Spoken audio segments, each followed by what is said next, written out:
evening. Welcome to the Town of Los Gatos Planning Commission meeting for April 13th, 2016.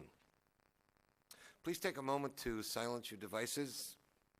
And please, please, please, if you know the score, don't tell us, because we are recording and I will forthwith go and watch it and not know the ending. Anyone who does will be voted against, whatever you want. Mr. Paulson, would you call the roll? Yes, thank you. Commissioner Erickson. Here. Commissioner Hanson. Here. Commissioner Hudis. Here. Commissioner Birch. Here. Commissioner O'Donnell. Here. Vice Chair Kane. Here. Commissioner O'Donnell, would you lead us in the Pledge of Allegiance? My pleasure. I pledge allegiance to the flag of the United States of America and to the republic for which it stands, one nation, under God, indivisible, with liberty and justice for all.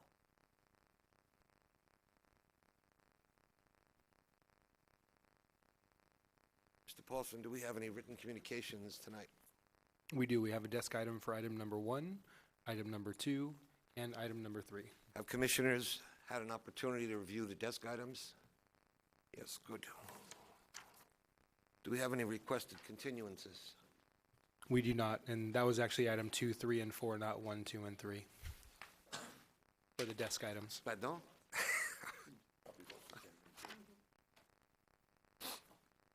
In addition to their service on the Planning Commission, members of the commission serve the town on several other committees. Commissioners, do we have any committee reports tonight? Thank you. We move to verbal communications. The town of Los Gatos strongly encourages active participation in the public process, which is the cornerstone of democracy and essential to the Planning Commission's conducting its business on behalf of the town council and the citizens of the town. There are several ways for a member of the public to participate in deliberations on the Planning Commission. Written comments about agenda items submitted to the staff prior to a meeting are always welcome and helpful. At the meetings, there are two opportunities for members of the public to participate. One is during verbal communications period. An individual may speak on a topic not on tonight's agenda. The other is any member of the public may speak on an item while it is being agendized. If you wish to address the commission tonight during the verbal communication period or during a discussion of an agenda item, please fill out a speaker card located on the back of your chairs, turn it into a staff member, and print your name clearly so that I can try to get it right. For anyone who intends to speak this evening, I ask that when you come up to the podium, adjust the microphone so that you are speaking directly in it. And speak only, please, to the commission. Give us your name and address for the record. You will have 3 minutes to speak, and when the yellow light comes on, that's not the end of it. You still have 30 seconds. At the end of those 30 seconds, the red light comes on, and that is the end of it. And I'll ask you to conclude your remarks. Do I have any cards this evening for verbal communications? Mr. Shepherdson.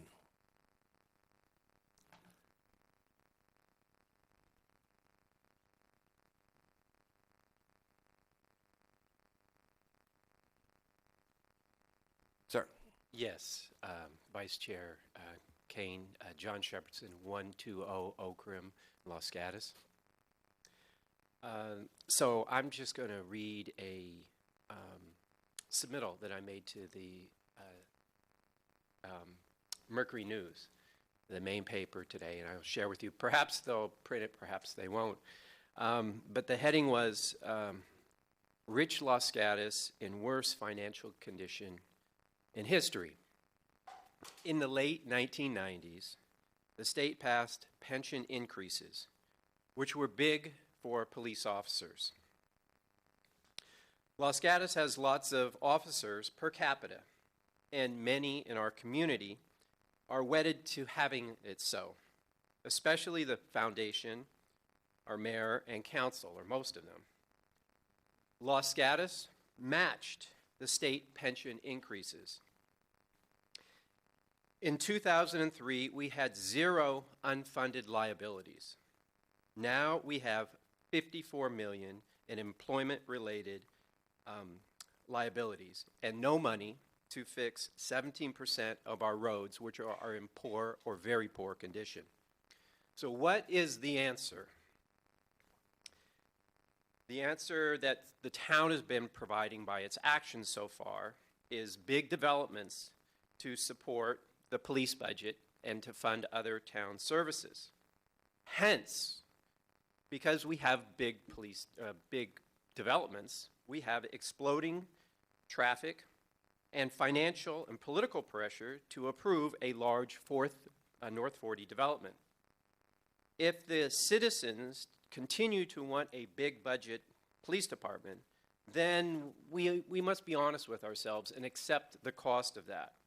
And that is heavy traffic, more developments, lack of funding to fix roads, and really a de facto name change from the town of Los Gatos to a city, because that is what is happening right before our eyes.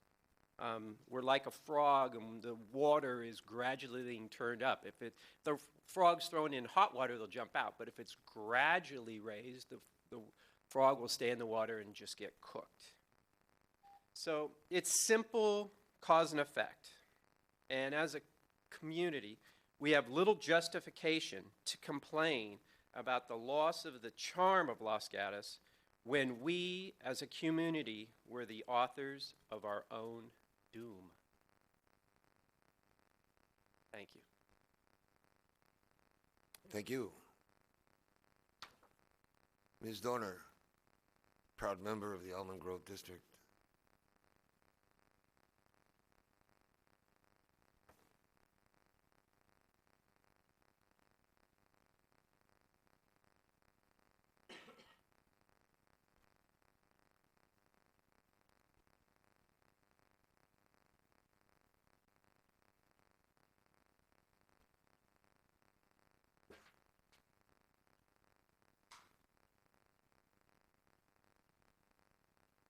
Hello, I'm Angelia Dorner, a proud resident of the Almond Grove, and I just wanted to walk you through a couple of comments relating to the public hearing on the North 40. The story pole policy, I think, is very clear in that story poles shall be installed prior to the public noticing of any matter. Public notices will not be mailed and/or applications shall not be advertised until they have been installed and photographs have been submitted to the project planner. Once approved, the plan, the applicant shall inform the project planner when the placement of story poles is complete and submit photographs showing installation. Obviously, this did not happen as it relates to the public hearing for the North 40. And I'm not going to get into any details on that because we are where we are. However, Town Council had already approved exceptions to the story pole policy for the North 40. And I was looking through the staff report on March 30th related to the public hearing, and it made it very clear that, the exceptions are for everything except for the buildings along Los Gatos Boulevard. Oh, is that all? And then the remainder of building A1. I went through all of the materials in the March 30 staff report. There wasn't anything in there giving more detail or edification as to what these exceptions were. However, there was going to be a meeting on April 5th. I found myself somewhat comforted in that the requirements said that since they were not fulfilled, the Planning Commission could not take any action on the proposed applications. However, you closed the public hearing. In my, I'm getting my scribbled up copy. What happens when a public hearing is closed? The record is closed and no other testimony or evidence can be considered. I just don't think that that's appropriate. As far as I'm concerned, if you cannot take any action until Town Council receives finishes their August 19th meeting, the public cannot have received due process, and they should have an opportunity to comment on these things as well. The August 5th meeting or April 5th meeting had a lot of detail. No wonder it wasn't included in the staff report in connection with the public hearing. I want to commend the Town Council for taking their time and asking for detailed information to come back on the 19th, and I'm looking forward to seeing each of those exceptions detailed along with the limitations as to why they cannot be achieved and the alternatives. And at the end of that meeting, the town attorney said that there's going to be two options. One, if the town council says that there does need to be a change to what's currently up there, then we need to have a new public hearing. If they say no changes are needed, then we don't need a public hearing. I do not agree. I believe that all evidence derived from the April 5th and the April 19th meetings must be considered. Thank you. Questions? Yeah, hi. Thank you for your comments, and I share the concerns. I understand the purpose of story polls is to alert people about something that's going to happen, and then there's a period of time when the public can provide input. In terms of a question for you, which I need to ask, is I believe that the public hearing is still open, but the public input portion of the hearing was closed on that date. Were you aware of that? My understanding was that the public hearing was closed and that you were going to be going directly into deliberations. And I believe the town attorney can elaborate on his closing comments right before adjournment of the April 5th meeting, but that seemed pretty clear to me. Thank you again. Thank you.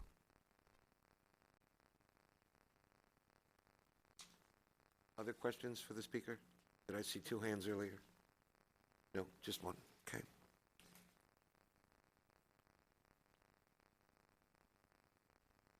Commissioner O'Donnell points out that during the public testimony, public hearing portion of the Planning Commission, we're not in a position to respond to the speakers.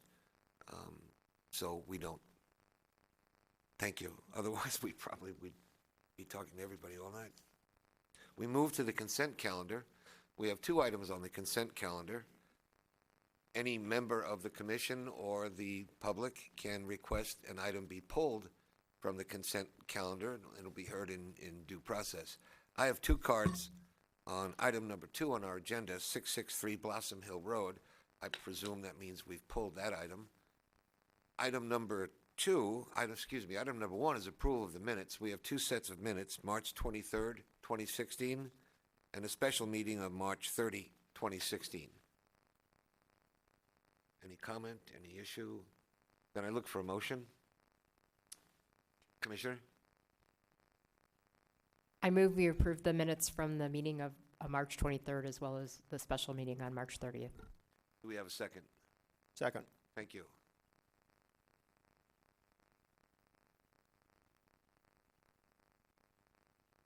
I'm advised that the two cards I have are from the applicant, meaning we may not pull that item, I want to have it pulled. in which case it's pulled.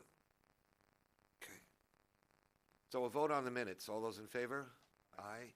Okay, that takes care of the consent. In what, shall I hear the item 2 now? This is 663 Blossom Hill Road. It's requesting a conditional use permit application U16002, requesting approval for a new fitness studio, the Bar Method Studio, with group classes on property zone CHPD. It is APN 529-65028. Property owner is Linda Lester, Lester Investment. Applicant is LGC Bari LLC, Sundhi Shah, and Stacy Barrett. The project planner is Erin Walters. Ms. Walters, will you present the case to us? Yes, good evening, Planning Commissioners. This applicant is proposing to operate a group fitness studio in the vacant second-story building located at the Commercial Center at Leicester Square, which is located at the corner of Los Gatos Boulevard and Blossom Hill Road. The Commercial Center, the subject space is currently vacant. The proposed studio hours are proposed to be Monday through Friday, 5:30 to 9 p.m., and Saturday and Sunday from 6:30 to 5. The applicant is proposing 24 students and a maximum of 4 employees. The tenant improvement space includes a lobby area, reception area, a small retail space, an office, 2 exercise studios, locker room, and restrooms. There is a proposal also that includes childcare for weekdays for on-site members only. The applicant has reached out to the neighboring tenants as well as the adjacent Montecito Homeowners Association to work out any concerns. One of the concerns questions had been regard to noise. The applicant worked with staff, and there's a condition of approval has been included, of course, that the noise must meet the town's noise ordinance. And also, tonight you received a desk item with regards to parking concerns. And so currently, the proposal requires 12 parking spaces per the town code, and currently the existing and proposed uses, and there are some vacant uses on site, have been programmed so that that proposal will meet the required parking requirements. So this concludes staff's report. When you say that the vacancies allow for compliance with the parking requirements, does that mean when the vacancies get filled, there's going to be a problem? It means, as described in the staff report on page 4, each space has been, there's a square footage associated with that space and a proposed use. And every time a conditional use permit comes in, if it's modified from what's proposed on that use, we will adjust that. And so initially, the tenant or the owner of the property had considered this as possible office space, but now the conditional use permit has come in for group fitness. And so those numbers were plugged in and they meet those requirements. Thank you. Other questions? Commissioner O'Donnell. The only reason I asked this to be pulled was the parking issue. Ms. Risto wrote us a comment on it in which she raised some, I thought, some very good questions, also said she wasn't opposed to the project, and we recently did have a situation where we were looking at that 11-home proposal, and right next door was a new fitness studio, which we had approved, which turns out that her concerns are very valid, and it appears that our parking requirement doesn't take into account how fitness studios work. So when we say 12 parking spots and a bunch of people show up for lessons, they have no place to park in neighborhoods and they park on streets. So when you say this satisfies the town requirement, do you have any opinion as to whether the town requirement is reasonable under the circumstances? I could direct this to Mr. Paulson. So we evaluated under the current requirements. We got Ms. Risto's comments, and we were aware of the comments previous on the Il Vicinato project with the Orange Theory. We've been working with that business to look for opportunities to address that concern. If we want to modify the parking requirement for these types of uses, that's something that we could look at, and that's something that we will put on our list of a number of code modifications that need to at least be considered. We're comfortable that this application can meet that, and I think the applicant is here as well to further address this because we have forwarded it to them.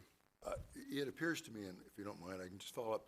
It does appear to me with this particular proposal, it probably is going to be fine in any event, but I just thought we should again call it to our attention because but for this subject property, we might have the same problem we've just had because we haven't drafted around that problem. So if you're looking at that and you feel, notwithstanding that, this particular location will be okay, I tend to agree with you. No, So, we do. thank you. Commissioner Hanson. Since this has become a regular hearing, will we hear from the applicant? We'll find out Okay. when the staff report is done. Any other questions for staff? Commissioner Erickson. See if I can figure out how to turn this on.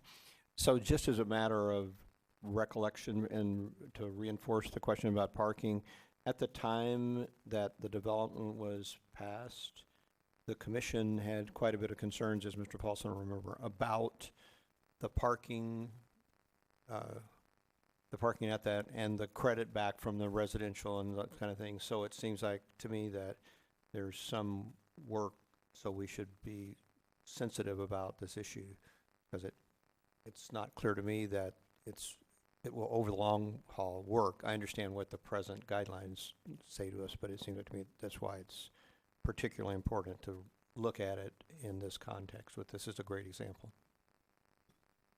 Thank you. Any other questions for staff? Thank you, Ms. Walters. I'll now open the public portion of the hearing. Give the applicant an opportunity to address the commission for up to 5 minutes. Does the applicant wish to address the commission for up to 5 minutes? 10 minutes. Or 10?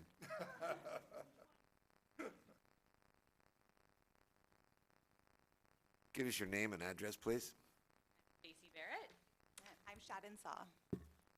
So we are speaking towards the parking situation, and we've been holding some community classes in preparation for our studio opening at Dance Attack, where we're finding that a lot of our students are within walking distance to our proposed location at Leicester Square. And we have two solutions to the parking situation. Is one, in our email confirmation to each client who signs up for a class, we'll put a line that says, please bike or walk to class to help with your fitness and advertise and, help our, our mission statement. Yeah. And in addition to that, we have monthly challenges, fitness challenges, where, you take class 3 to 4 times a week, you post on social media, you bring a friend, and you bike or walk to class once or twice a week. And that challenge changes from month to month, so we can up it, we can reduce it, but we are very aware of the parking, and we are going to do our best to help ease the congestion. Yeah, I think we just see it as an opportunity. We're creating a fitness studio because we believe in fitness, so herein lies an opportunity for us to say there are other options here. And truly, in all of our community classes, people have been like, this is the best thing ever. I can walk there. I can bring my kid there and drop him off at childcare. It's just been a really good response to it. So I think that with a little push from us, too, we might be able to really help with it. And help. Thank you. Commissioners, questions? Commissioner Hanson. Thank you for your comments. And I think that's great that you would do the email confirmation and let people know that there is a parking situation. My question for you is this. I know from previous hearings for other conditional use permits that the pedestrian and bicycle amenities are controlled by the property owner, not the people that are doing the conditional use permit. But I wanted to ask your opinion because we got suggestions from Ms. Risto about things that could be done to enhance the facility. In your opinion, supposing that someone wanted to, supposing that people do want to go walk and bike, do you feel that the existing amenities for pedestrians and bicyclists are adequate? Because she suggested a bike rack and I thought there were as well. There's a bike locker too, I think.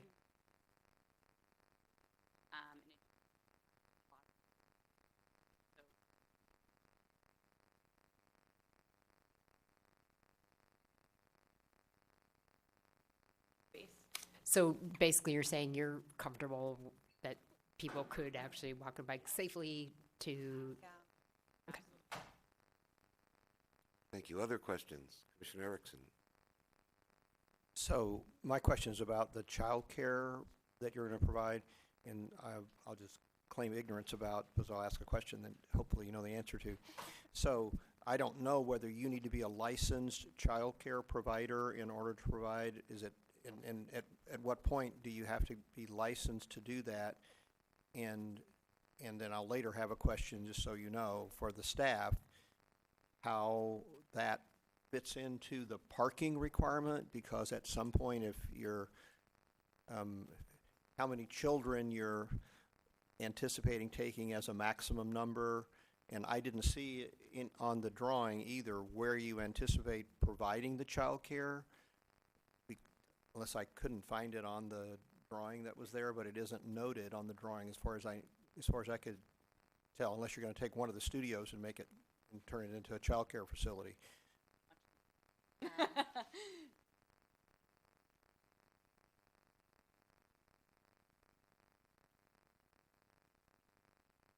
It's labeled as an office. Okay. We've noticed in previous franchises that have opened that depending on the need for childcare, the room does go back and forth between office and childcare, depending on how many moms we have versus, moms with older children that don't take advantage of it. And to go back to the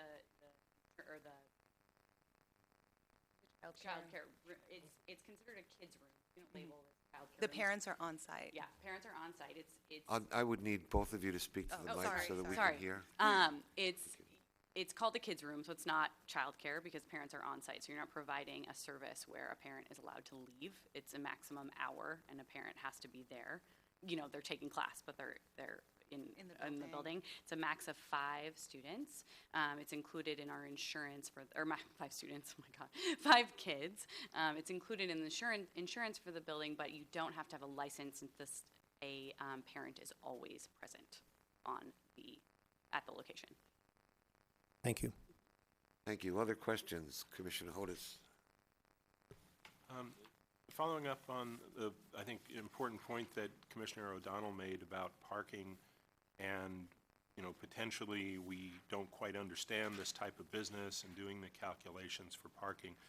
So what is your opinion about how many parking spaces will be taken when you have a class? And second, how does that coincide with other uses in the center there? It be at the same time of heavy use in the center as well? Not necessarily. Our classes are more scheduled around school time and work schedules. So our classes, our loose opening schedule is a 7 a.m. with some 8:30, 9:30, and then we have on 3 days a week we have a noon, and then we have 5:30. So it's basically going around school time schedule. So when kids get out of school around 2:30, 3 o'clock, we won't be having classes. So when the center when Super Duper is busy, when Phil's is busy with their afternoon rush, we will not be having class at that time. So we feel that the current parking situation is acceptable for our current needs, and we're taking into consideration our neighbors' needs as well. If I could just follow up, my first question was about how many spaces do you think you would take up when you're holding a I think, class? you know, our 12 spots is pretty realistic, you know, Yeah. because we will have people walking, we will have people biking to work, you know, I mean, I think it's appropriate. And I mean, Yeah. the capacity that we put was really absolute max. You know, like Worst how case many scenario. worst case scenario could people possibly be in there? So, you know, I just don't. I think that we're totally in line with the parking spots that are allotted. Yeah. Thank you. Commissioner O'Donnell. You've suggested, your answers have been very reasonable, and I appreciate that. However, you may be digging yourself a little bit of a hole. You've told us in part why you're not concerned about the traffic, but you've also sort of limited certain hours, which I don't think are limited in the conditional use permit. And I would hate to, well, on the one hand, you're saying I'm not going to have a problem because we're not going to be busy at lunch. When the lunch business is busy, we're not going to be busy later at night. But there's no restriction that I recall. Maybe I'm missing it.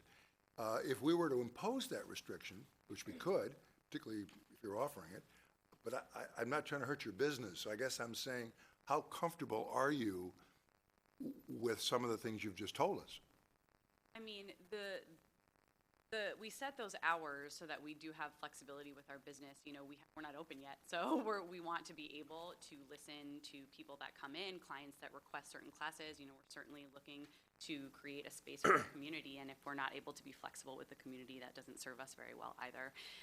The other thing is, even if we aren't holding classes, that is our place of work, so we might just be there, you know, holding office hours. There also is going to be a small retail section, so I don't know if somebody from Phil's wanted to come and buy a pair of yoga pants, I don't know. But, Yeah. you know, we're not going to have a capacity of 28 people from 5 I'm not o'clock. suggesting that you would close, but I was just trying to get a feeling for when you're going to be receiving a lot of people. Yeah, and I think that Shadden spoke to those hours. I don't see them changing a whole lot as we move forward, but we wanted to set those maximums so that, you know, we'll be open technically, we'll be there, and also to listen to the community if they did want, you know, a 6 a.m. class. That's why we put starting at 5:30 in the morning. Well, if we were to impose a condition which required us to take a look at this in a year, you would take a look at it too, we would see whether your suggestion could be a condition.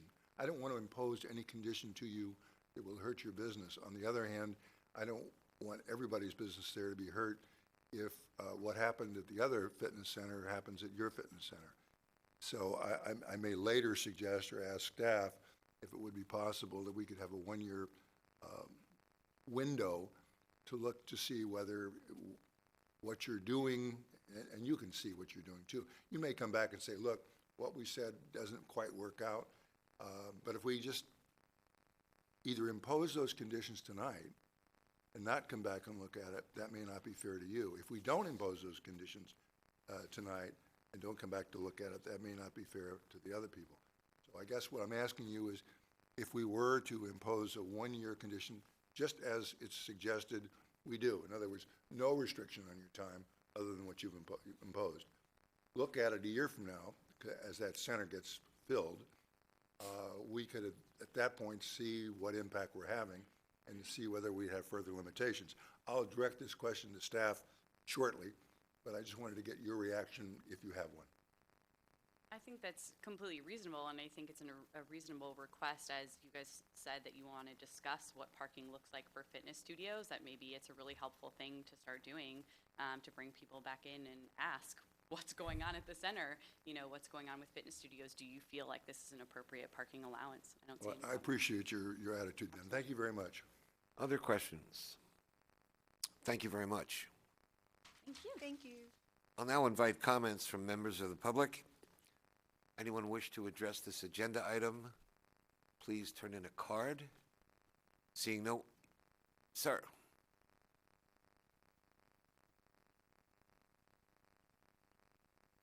Give us your name and address, please. Eric Raffia. I live on Thurston Street. I'm also a commercial real estate broker that's active in the town. I'm here to speak not so much against them, but just to point some things out, some discrepancies that I think the town should address. Number one, parking. I think you guys addressed there's a deficiency in our code in terms of how to deal with parking. We've got other fitness studios that use a disproportionate amount of parking, but the code requires a number of stalls, which I think is deficient. The second is mainly towards traffic. It's indicated that in the staff report that traffic impact fees have been paid because it's a commercial development. However, the question is, what is commercial development? You know, you've got medical uses that come into the town. They are basically asked to pay a traffic impact fee based on the ITE tables, the traffic tables that are produced by the engineers.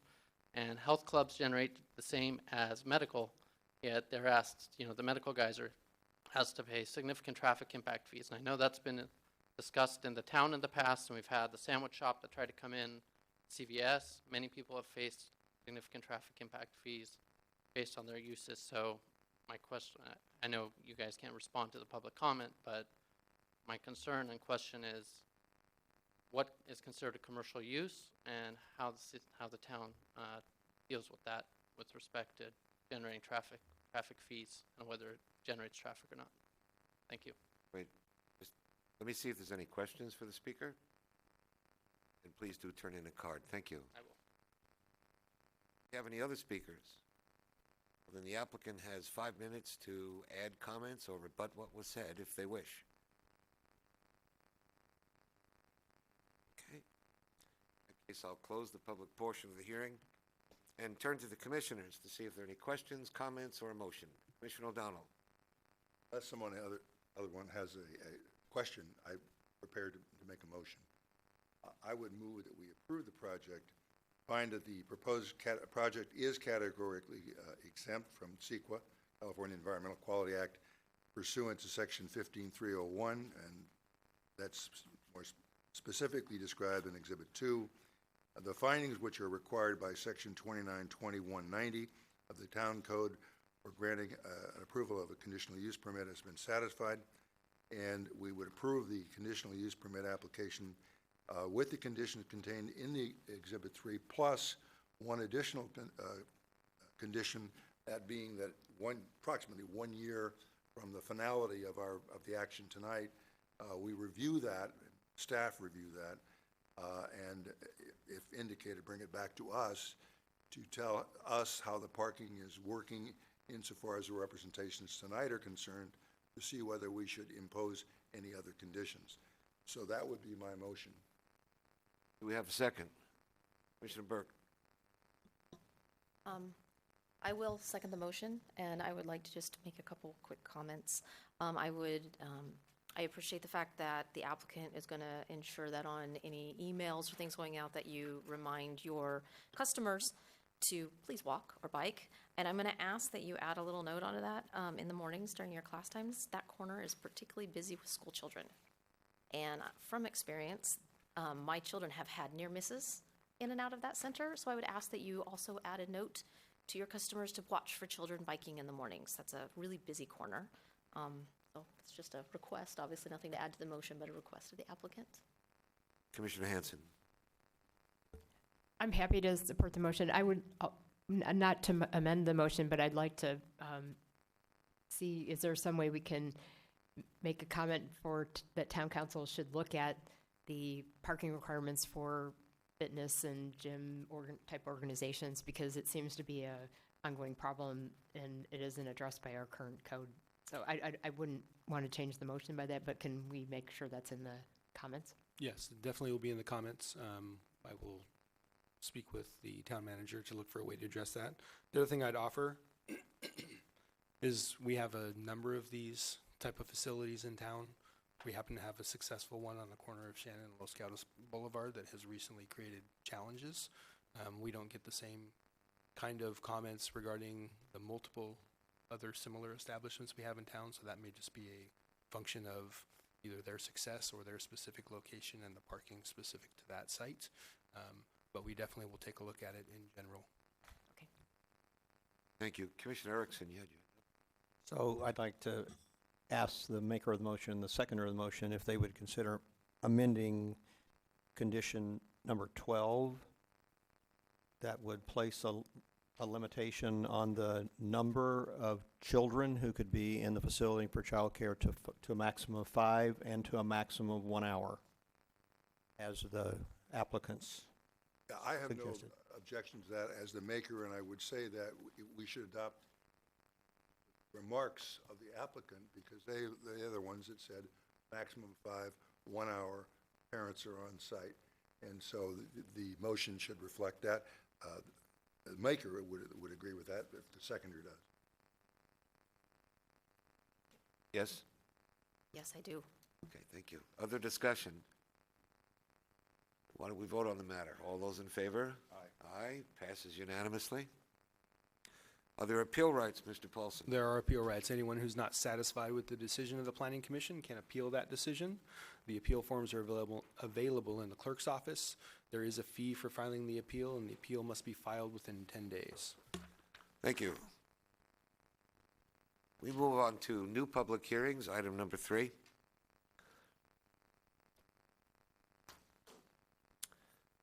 Property is 341 Bella Vista Avenue, subdivision application M12103, architecture and site application S12-008, negative deck, ND 16001, requesting approval to merge 2 lots, construct a new family residence, and remove large protected trees on property zoned R18.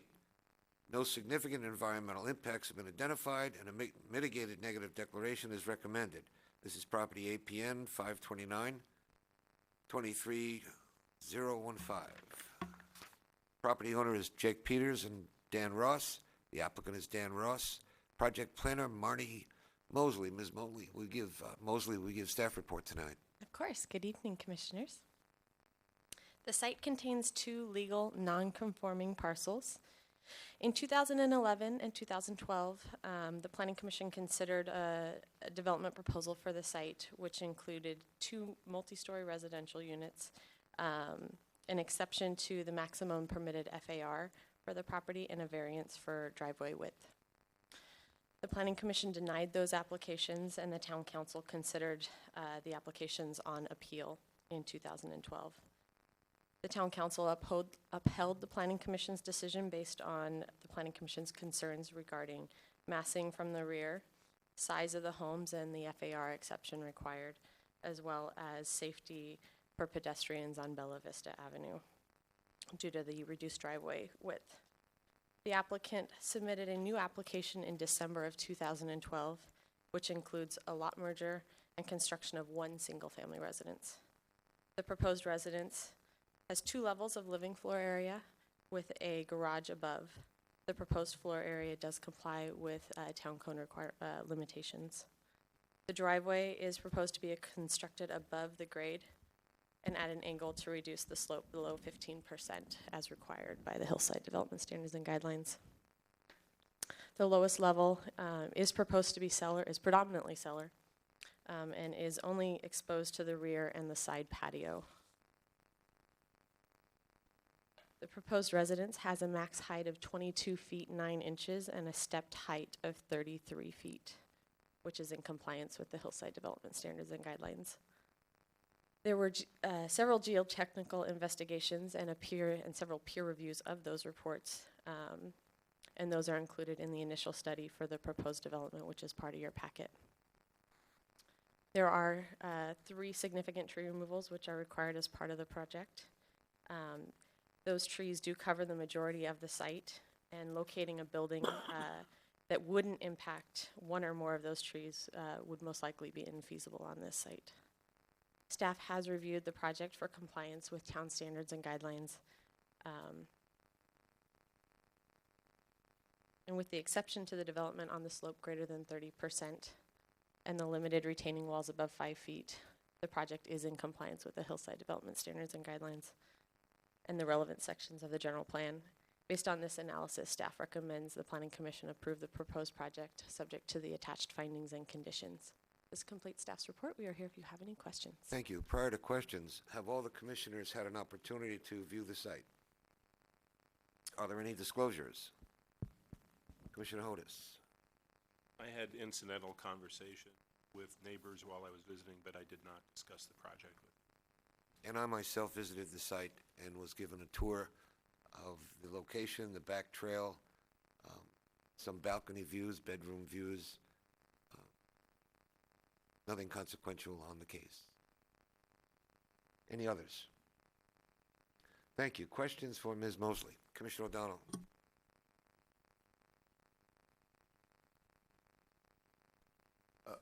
Several letters, but in particular, we received a letter from Lee Quintana, a multi-page letter, in which she raises a number of issues, and I'm wondering if you've had an opportunity to go over that letter. I have. Could you give us some comments, because Ms. Quintana raises a number of issues, and I just appreciate your comments. Could you clarify which ones you would like me to speak Well, on? in particular, she raises questions about, if you look at page 2 of her letter, for example, she talks about story, cellar, and garage, and this is definitional. She talks about grading and foundations. She talks about additional questions. So actually, I'd like you to talk about all of those things she raises. You don't have to spend a lot of time on any of them. Some are more important than others, because she says, for example, is the lower level a cellar or a story? Can a story be a cellar, or are they mutually exclusive? And so she raises some questions which I don't think will take a long time for your answer, but I would like them to be answered. Okay, I'll do my best. So cellar versus story are 2 separate items. The cellar is defined as relevant to the grade around it. The story has to do with the actual levels. So this proposed project has 2 levels that are exposed at any given time. There is no 3-story component that is exposed that does not include a cellar as part of it. The town code does define both of those and provide definitions for those, and they don't necessarily work in collaboration with each other, unfortunately.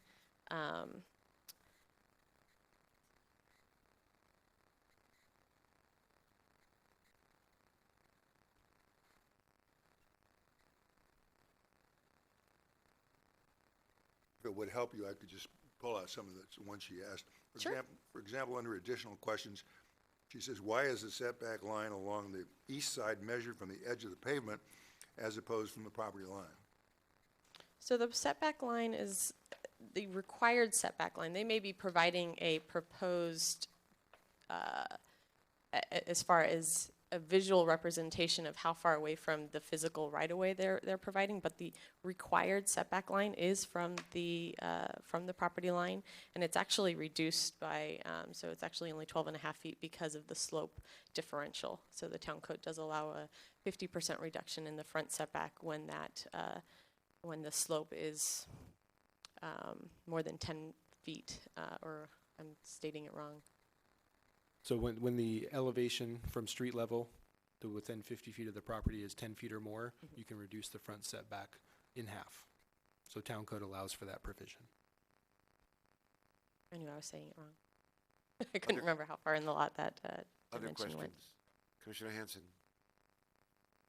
I had a specific question about the back setback. As you're probably aware, there was quite a number of letters of opposition from the neighbors on Magic Court. Probably I'm saying the name of the street right. And in the information in our packet, it said something about the line of the house being 48 feet from the nearest resident. But then there's a patio that goes behind that. So I was just curious about what the actual setback was, considering the patio that goes out the back as well as the edge of the building. So the closest point of the residence, that's where we measured that's where we would measure the setback from. They do not provide me with a dimension from the patio down below, I don't believe. Let me double check. Because we don't measure setbacks from patios. So they do not have that labeled, but from the closest point of the residence to the property line, it is 23 feet. I just had that, 23 feet and 4 inches. Okay, so the edge of the house before you go out to the patio is 23 feet. Correct, Okay, and right, so, all right, and then I read through the consulting architect's report, and he didn't have any major issues with the project, but he did mention one thing that caught my attention. It was the fact that the house is very dramatically different in terms of design, it being a modern architecture than any other property, and I wondered if staff thought there was any reason to consider that. I mean, the main reason he didn't make it an issue is because you can't view the property, if I read his comments correctly, that you can't view the property from Bella Vista itself very well, but all of the neighbors from the down neighborhood could see it very well. And if you walk through the neighborhood, there's no other houses that are that kind of modern design. So I just wondered if staff thought that was a concern at all.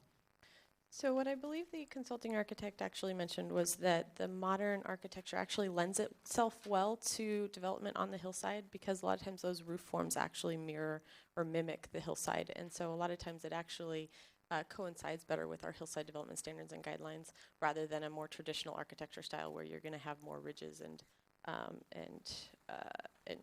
peaks differently. The consulting architect did find that there is a variation of architectural styles out there, and I went back out there today and looked at them. The ones on this side of Bella Vista are quasi-modern. I mean, they aren't really traditional architecture so much.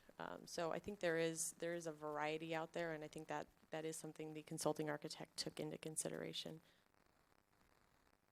and staff did as well. Commissioner Birch.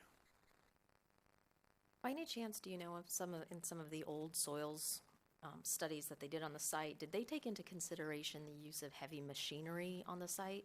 As part of the project, they're going to be driving 4 concrete footings with approximately 20-foot piers into the soil, and that piece of equipment is very large. When you drive up there, you can kind of see that the road just kind of wanders into the dirt. So I wasn't sure, because though it looks like the soil reports were done, some of them were done obviously a few years ago. Did they take into account using that type of heavy equipment and how that would potentially affect the soils on the site? So generally, the initial study as well as the geotechnical reports do look at the impacts of construction and the feasibility of those construction techniques for the site.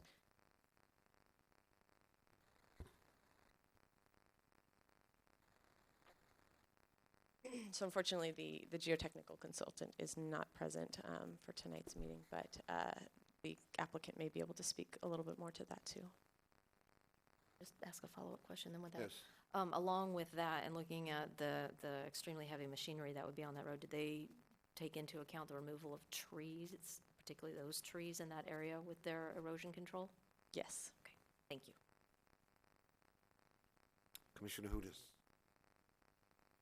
So, my biggest concern with this is the slope of the hillside that we're dealing with.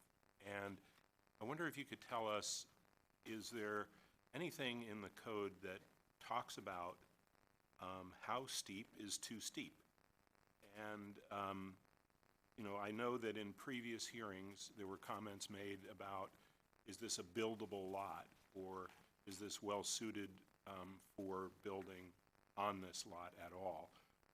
What are the town's standards with regard to the slope of a lot and building on it? So there is no percentage of slope that is considered unbuildable.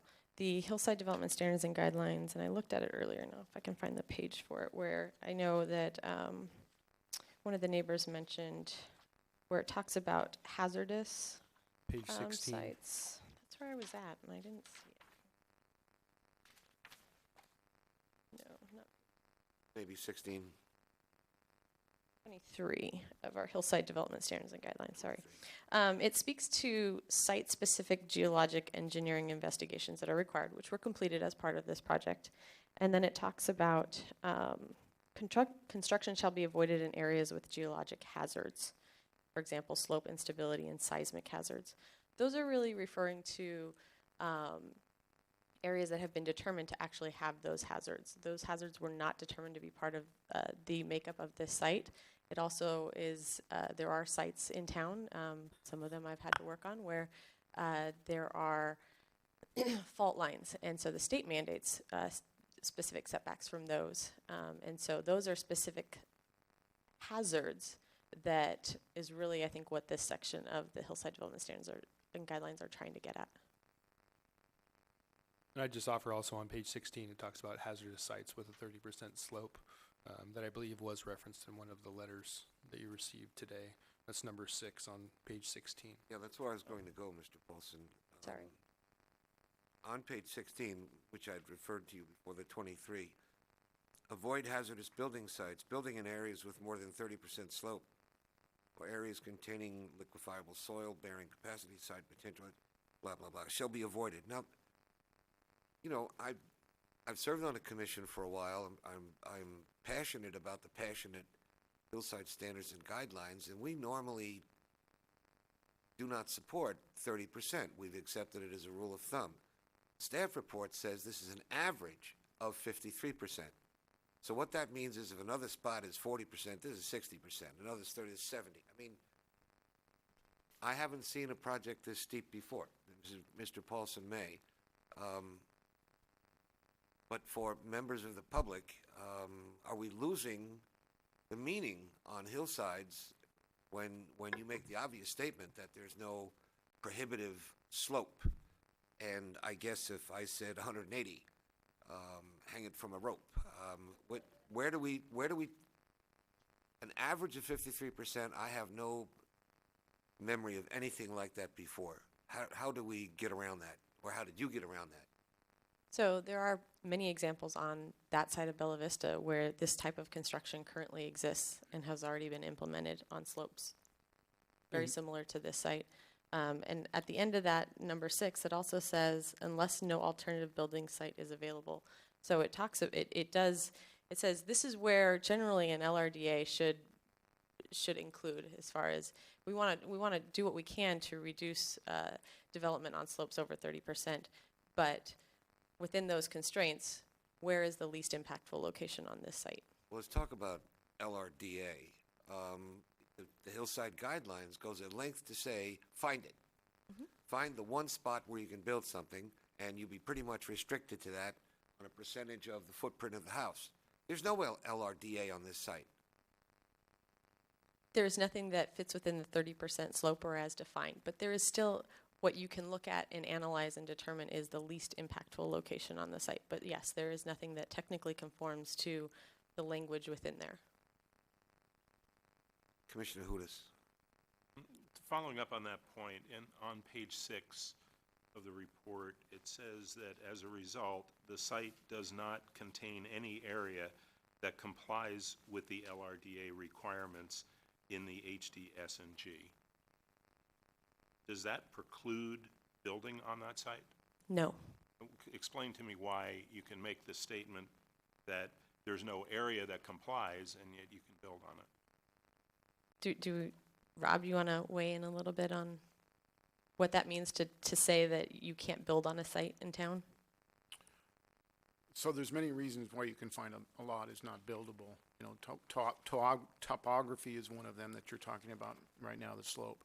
Our ordinance do not say is what you're looking for is for it to say if anything over 50% is non-buildable. That's not what the code section does. It provides you guidelines, and as the last sentence says, is to find the least obtrusive or least obtrusive to the building site. You know, there's many reasons why it can be unbuildable. Flooding, it doesn't fit the size of the lot. It doesn't meet setbacks, doesn't have easements, it doesn't have access. But we've always interpreted that LDR requirement to be that's where you're looking for. And if it isn't findable, that doesn't mean the lot just becomes unbuildable. And if it becomes unbuildable, then really, if that's the interpretation, then we'll have some issues regarding takings claims. It may not be unbuildable, but there may be restrictions Absolutely. on the size, the density, the et cetera. Absolutely. And I'm concerned about, as always, you know, giving it away. We give away 30%. We give away the LRDA. We give away, and where are we? I mean, this is an extreme case of trying to apply the hillside guidelines. I don't think we've got into neighborhood compatibility yet, and the words that talk about neighborhood compatibility, and again, the passion that goes with that, seems to me there's room there to discuss privacy on neighborhood compatibility. And I mean no disrespect, but there's an elimination of privacy on a number of the houses that I visited today. And is that neighborhood compatible? I mean, in fact, is this design neighborhood compatible? I have an issue with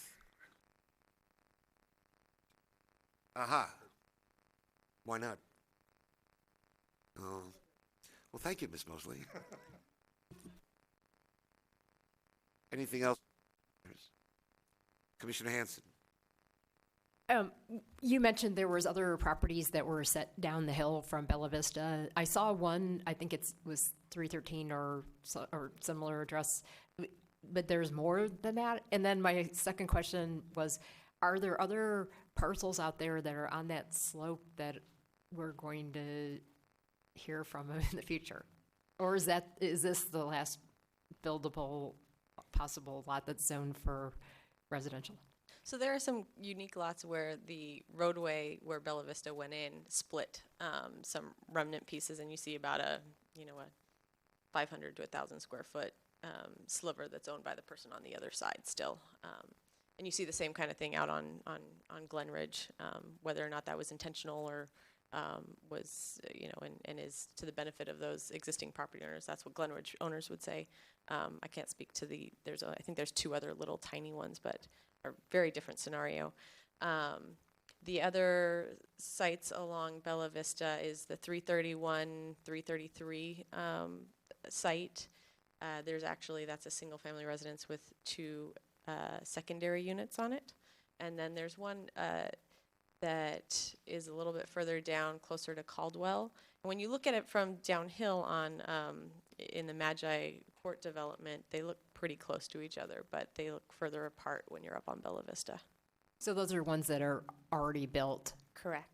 There's two parcels, and then you're saying there is or is not any vacant parcels right now? There's no other similar situations on Bella Vista that haven't been that would requested to build yet. Okay. Correct. Commissioner O'Donnell. I have a question of the town attorney. You alluded to the problem with deciding a lot is non-buildable. I'm sure we're going to hear more about that later, but I thought perhaps if we heard from you a little bit about that in essence is the limitation we should be aware of. And I don't think there's a discussion of that. So if you could give us at least some indication of what that means. This, in my interpretation, is a legal buildable lot. It was, when it was subdivided, it became a legal lot. After that fact, we have put restrictions on it that you've all talked about regarding the depth of the lot, sizes, and all of those things. Those in and of itself cannot then be determined to be unbuildable. The unbuildable has to go more towards those scientific and experts. You know, I've seen buildable lots, though, when there have been endangered species on it that protected the lot, or wetlands, or those issues that are more dealt with as the lot, as opposed to the issues that you've discussed as, to me, are not unbuildable. But that does not mean this project automatically meets our criteria under our zoning. Those are all things that you need to talk about regarding compatibility and the protection of even the trees or of anything else that you can discuss. But as far as declaring this unbuildable because there's privacy issues, that does not make a lot unbuildable because there's privacy issues involved. If that helps. The bottom line is, I take it that if you decide it's unbuildable, notwithstanding the facts, you may have just bought the lot. You definitely bought the lot. Thank you. Other questions? One last comment, Ms. Mosley. In our hillside guidelines, we have a legend, a map of the hillsides. And I don't need a camera focus on this. The green stuff is the hillsides. The big stuff is the hillsides. I know a hillside when I see a hillside. But there's two tiny little strips of green right in the middle of downtown, just practically. Two tiny little strips of green. I did not know that was hillside. Mr. Paulson had educated me that was indeed hillside, because I said, why are the standard of the park? Do you think they were sending us a message when they designated those two little tiny strips of green and offered that there be some caution and conservation to those plots in the future? I think the direction was just that that is a hillside environment and should be subject to the hillside development standards and guidelines. Thank you very much. Which is what we are doing. Other questions?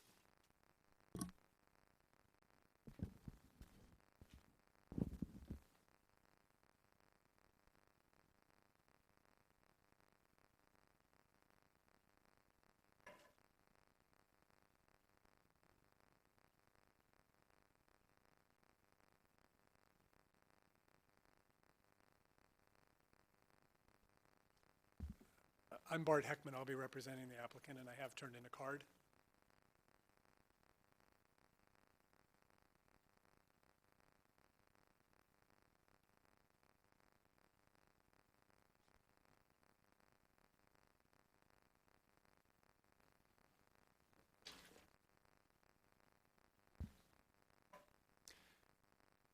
Good evening, Vice Chair Kane, members of the Commission. I'm Bart Heckman with Mattione O'Loughlin Heckman. I'm here representing Dan and Deborah Ross. They're seated here to my left with their sons, Sam and George.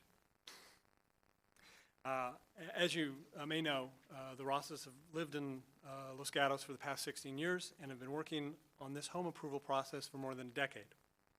I want to thank you for your time this evening, and start as I'm going to end with a request that you adopt staff's recommendation for approval with the conditions attached to the staff report. Because there are new planning commissioners here since this last came to the Planning Commission, I wanted to provide some history. There is some in your staff report, and I'll try not to be too redundant, but there are currently two legal and buildable lots on Bella Vista Avenue, 339 and 341. Both lots have been determined by the town to be legal lots and physically buildable. The lots sit next to, near the intersection of Highway 9 and 17, near medium-density attached townhomes on Maggie Court, a motel, and a combination of single-family homes, condos, and duplexes on Bella Vista. In 2010, the Rosses applied for approval of two single-family homes, one on each of the two lots. This is a site plan from that time. By 2012, they had revised the plan many times, as shown on this next slide, and at that time it included a total square footage, including cellars, of 4,521 square feet, and was recommended for approval by town planning and town engineering based on similar homes in the neighborhood. As Marty mentioned, the previous application was denied by the Planning Commission and by the Town Council. And that denial was based primarily on the fact that application exceeded FAR. It required front and rear setback exceptions. It required a driveway length variance, and the Craftsman and Spanish style wasn't an appropriate style for the hillside. The direction from the council, the Planning Commission, and the neighbors at that time was, we want to see one lot. We want to see one home. We want a significant reduction in size. The house should be designed to fit the hill. You need to move and lengthen the driveway, and no variances. So in direct response to the neighborhood, the Planning Commission, and the Town Council direction, the Rosses are proposing a lot merger to create one legal 10,155 square foot lot with one home, complying with all town codes. The upper, lower, and cellar total area, total square footage has been reduced from 4,521 square feet to 2,638 square feet. This new plan is reduced by 1,883 square feet, or a 42% reduction compared to the previous two-home application. And it has one driveway and one garage. So the proposal before you tonight, it complies with all town zoning codes. The plan is compliant. It meets FAR, height, front setback, side setback, and rear setback regulations. The proposed home complies with the town zoning code and requires no general plan amendment, no zoning code amendment, no plan development zoning, and no variances. The proposed home has only a 14.6 FAR and a lot coverage of 13.4% on the 10,155 square foot lot. The home was designed to minimize the need to use the rear yard and side yard to the north for decking and outside entertainment to minimize the impact to the townhome neighbors. It appears to be one of the largest lot, and the driveway appears to be the longest driveway on the west downslope of Bella Vista. The two on-street parking spaces on Bella Vista Avenue will remain, which will help with neighborhood parking. The plan fully complies with the town cellar policy, which the town not only allows but encourages. And this design does not require, nor are the Rosses requesting, any variances. Locating the house to the south end of the property reduces interface with the adjacent townhouses and allows the use of existing mature trees to screen the one townhouse to the west. They were able to achieve greater than the required 20-foot setback, with a rear setback of 23 feet 4 inches at the north corner and 36.4 at the south corner. This also allowed them to locate the driveway in a safer location away from the curve on Bella Vista Avenue and meet the 15% driveway slope requirement. Privacy was a significant issue back in 2010, 2012, and Vice Chair Kane clearly still is, and I expect we'll hear that. But there are significant privacy measures taken related to this design. Per the HDS&G compliance checklist, page 4, section B, the outdoor activity area has been moved away from neighbor quiet areas and bedrooms. Second-story windows have been minimized and oriented away from neighbors. The one small deck at the back of the home is less than 6 feet deep and designed to block downward views from inside the home. Landscaping is used to screen views to neighbors, and existing vegetation will be removed. The garage will block sound and light from vehicles, as recommended by section G1G. Patios to the south, near Highway 9, are oriented away from the neighbors. Page 4, section E, 3-story elevations are prohibited. The house itself is not 3 stories. The garage is angled so one corner at the rear at 4 foot 9 inches is visible. This minimizes the appearance of a 3-story elevation. Now, I note that the garage is not required. The Rosses think it's preferable for sound, light, and appearance benefits, and the neighbors on Bella Vista prefer it, but it could be replaced with a carport. All existing trees to the north will remain. 25 of the 28 trees will be preserved on site. Only 3 trees will be removed. The 2 trees in the building footprint require removal and are allowed to be removed in specific conformance with town code, as noted in your staff report. The Rosses will work with the town arborist and their neighbors to plant additional trees per the landscape plan and town code that will provide the right amount of screening.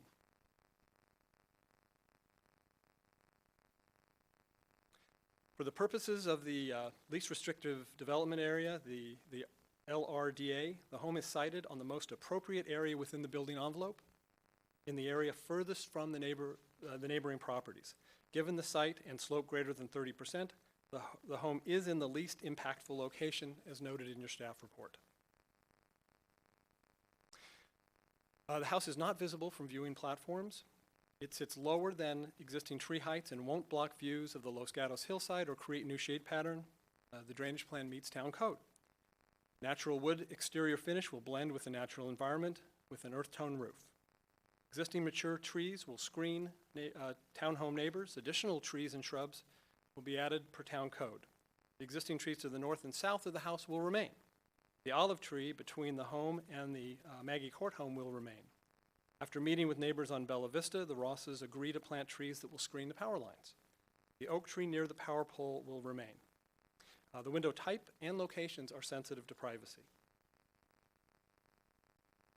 The overhang is modest and the home is stepped with the slope. They're using horizontal and vertical building components. The minimalist style minimizes bulk, mass, and volume of the house. No perimeter fencing is proposed unless needed for privacy. The house has been moved furthest from adjacent property and the natural features will be preserved on more than 86% of the lot. The house is designed to the hill with a design that's common to hillside sites in Los Gatos and other places. Let's look at the compatibility. Here's the home set in its context here. The neighbors on Bella Vista are made up of 1- and 2-story single-family homes, duplexes, houses with backyards, cottages, apartments, condominiums on flag lots. The proposed lot is the largest lot on the west side of Bella Vista and one of the largest on the street. It has the lowest FAR. It has one of the lowest FARs and lot coverage on the street. Townhouses on Maggie Court immediately adjacent are medium-density residential, 3 stories, 35 feet tall, attached or 7 feet apart with 1,650 square feet of living area, 5,500 square foot garages on 1,307 square foot lots. That FAR equals 126%. Views from the deck and patio are obscured by mature trees, and the high-quality minimalist style minimizes impacts on the neighbors. Let's see, I'm going to move to the end. That the Rosses have been respectful to their neighbors and the town, and the proposed home takes into consideration the public comments made by neighbors, town planning commission, and town council. We're proposing a single home on a single merged lot with significant reduction in square footage and a design that is sensitive to the privacy concerns. So we appreciate your concern, ask that you concur with staff recommendation and approve the home. And I'd like to close with something that I do hope we can all agree on tonight, and that is go Warriors. Thank you. I'm available to answer any questions. Well, that wasn't fair. You mentioned a shade, this is minor, but you mentioned no impact on shade or something to that effect. And I was there this morning at 9:30, and the sun was coming up on Bella Vista, and I think 2 of the houses would be blocked out by the new structure. So how would I merge that with what you said about no shade impact?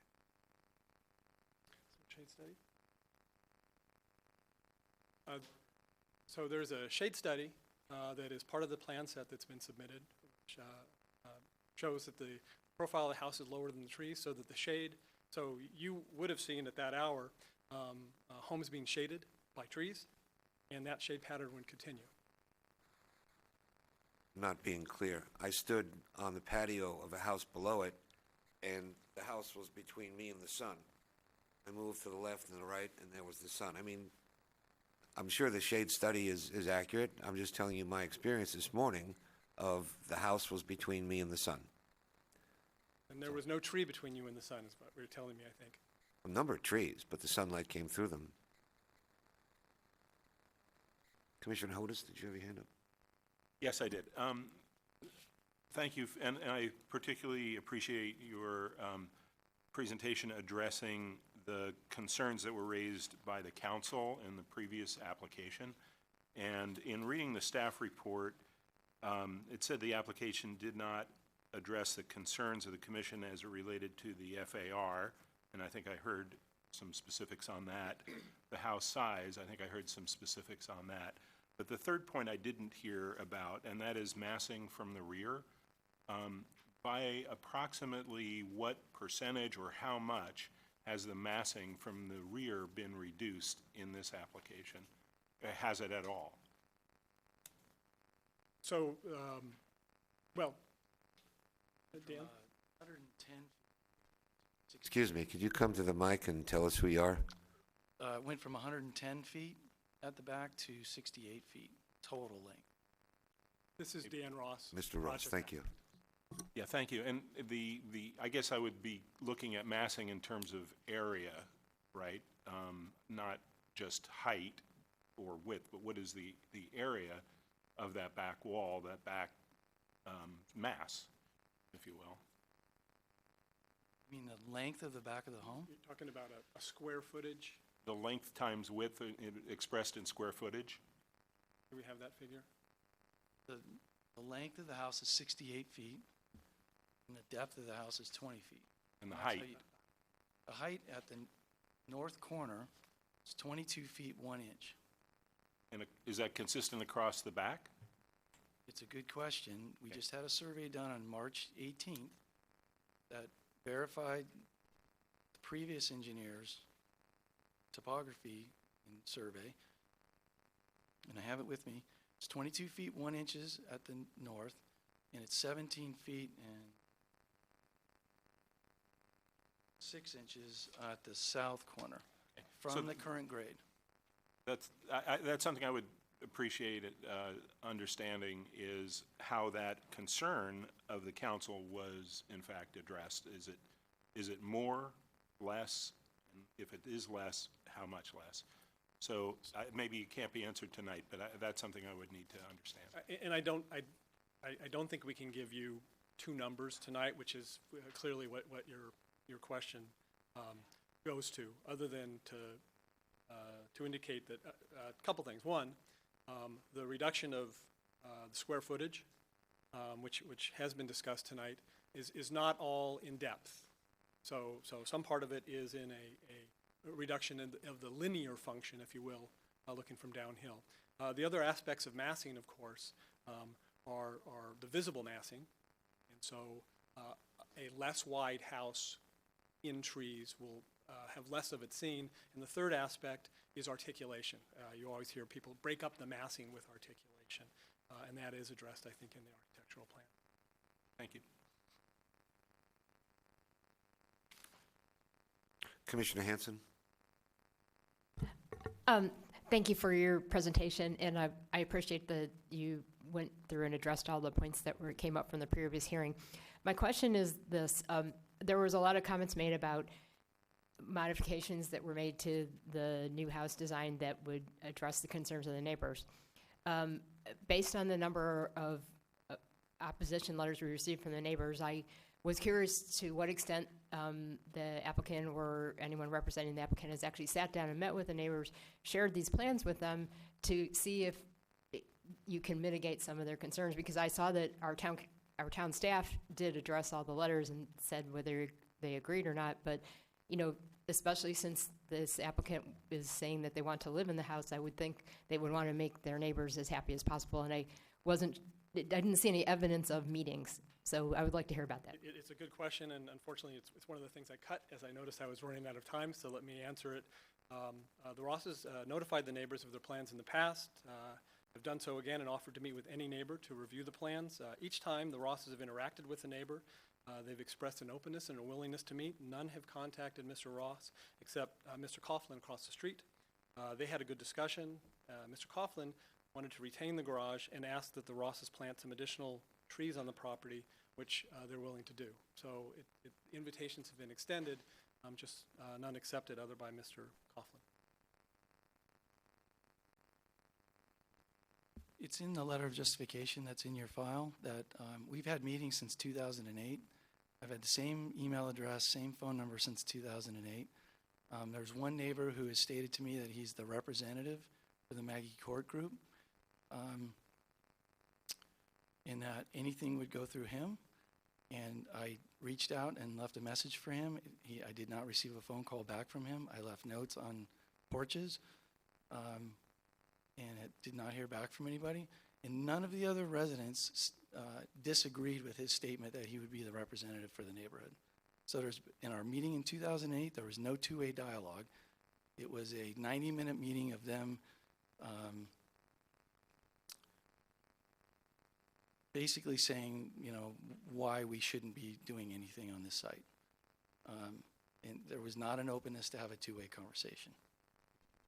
I appreciate that, but, as you probably have observed, there's quite a number of letters of opposition, so that presents a real dilemma that there's this many people opposed to the project, and there's no dialogue happening to resolve the concerns. But I've reached out, and there's been no effort on anyone's part to come and have dialogue. So your point is well taken. It's a frustration on this side that we couldn't have that dialogue. Okay. Other questions? Given that you're aware of some opposition to the project,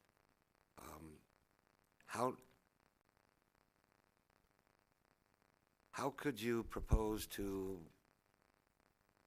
mitigate it, if at all? To Because satisfy, it goes to quality of life of the folks at the bottom of the hill. They have issues with feelings about safety, and the geotech person is not here tonight. Is that our geotech person or the applicant's geotech person? You're the geotech person. no, it would be the geotech person you're wondering about would be the Ross's geotech up geotechnology, who are not present tonight. But we do have a letter from them. The safety issue you're talking about is landslide potential. Nobody's actually said that, but is that the safety issue, the geotech safety issue you're concerned about? Yes. Okay. Then we do have a letter that was just prepared this afternoon, which we have copies that we can distribute. But I can tell you generally, it concludes that based on their study, and as your planning staff mentioned, there have been a dozen geotech studies of this property over the years. But based on those studies, I'll just read a sentence here. We judge the risk for deep-seated landsliding to occur at this site is negligible. But then they state that the slope stability will be improved by the construction of the proposed home for the following reasons. And they state three reasons. Again, I'll distribute this letter. First is as a part of the construction, you're going to be removing what they call the non-supportive colluvium. So some of the least stable soil is going away, being excavated for the home. Second, the basement and house retaining walls will support the remaining colluvium and undocumented fill on the slope uphill of the home. And finally, these retaining wall back drains reduce the potential for water pressure to build up within the colluvium, within the soil, and fill around the house footprint. So we do have a geotechnical response indicating not only is the current risk negligible, you reduce the risk of a landslide affecting those downhill neighbors by constructing this house. We'll pass. Pardon me, one sec. Do we have those letters? No, we just. I'm seeing commissioners shake their heads, and You I do know not. that Commissioner Hudis and myself are not geotech people, but I'm concerned about that slope, and that's the very kind of thing we probably need. Not to mention the neighbors who have fear of the project and fear of the unknown. If you've got the known, we need to know it. Okay, so you also have the known, just not in this format. You have the geotechnical reports which reach these conclusions. This is sort of a summary of an explanation because there appeared to be, with the neighbors, a lingering concern. So, but you have the data and the conclusions in the reports that are already part of the record. Thank you. And by the way, thank you for an excellent report. Commissioner Hudis. I did have some questions about that report, and I guess, would you be willing to allow us to speak with the geotechnical engineer at some point? Certainly. Thank you. That would be very helpful, I think. Just to clarify, are you referring to in the context of a planning commission hearing, or to have staff dialogue directly with the geotech? From my perspective, I have questions that I, as a commissioner, I would like to ask of the engineer. All right. Other questions for the applicant? Seeing none, thank you. Thank you. I'm going to give the copies to your planning staff to distribute of the letter I just referenced. Thank you very much. Before we go to the public testimony portion of the public hearing, I'm going to yield to a request that we take a short 10-minute break, and we'll be right back.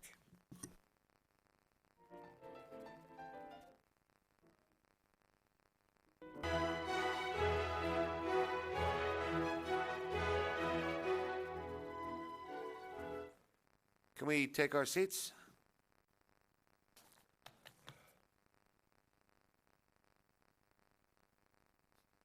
We've had a discussion during the break on at least one of the commissioner's concerns about the value of additional information, especially as concerns geotech, and thank you for your letter, Mr. Heckman.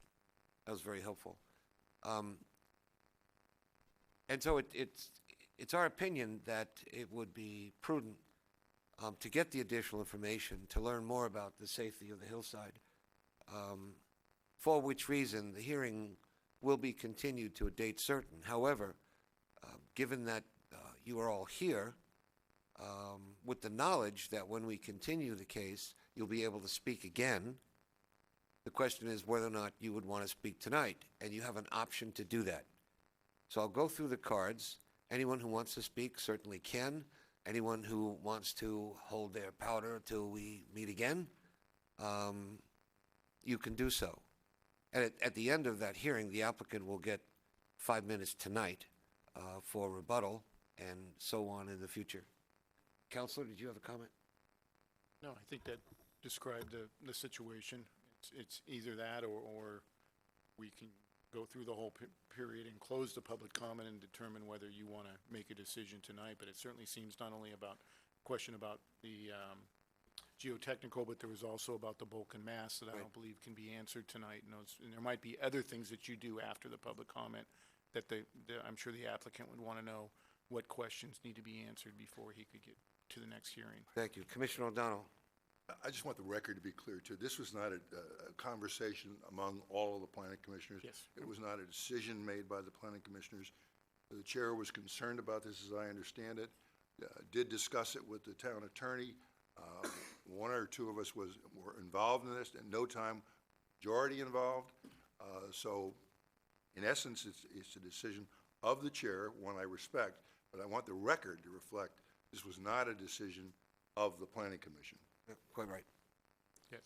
So going forward, I'll call a card. You can come speak, or you can just wave at me.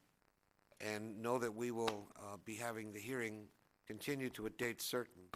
Any idea when that might be? 2 weeks, 4 weeks?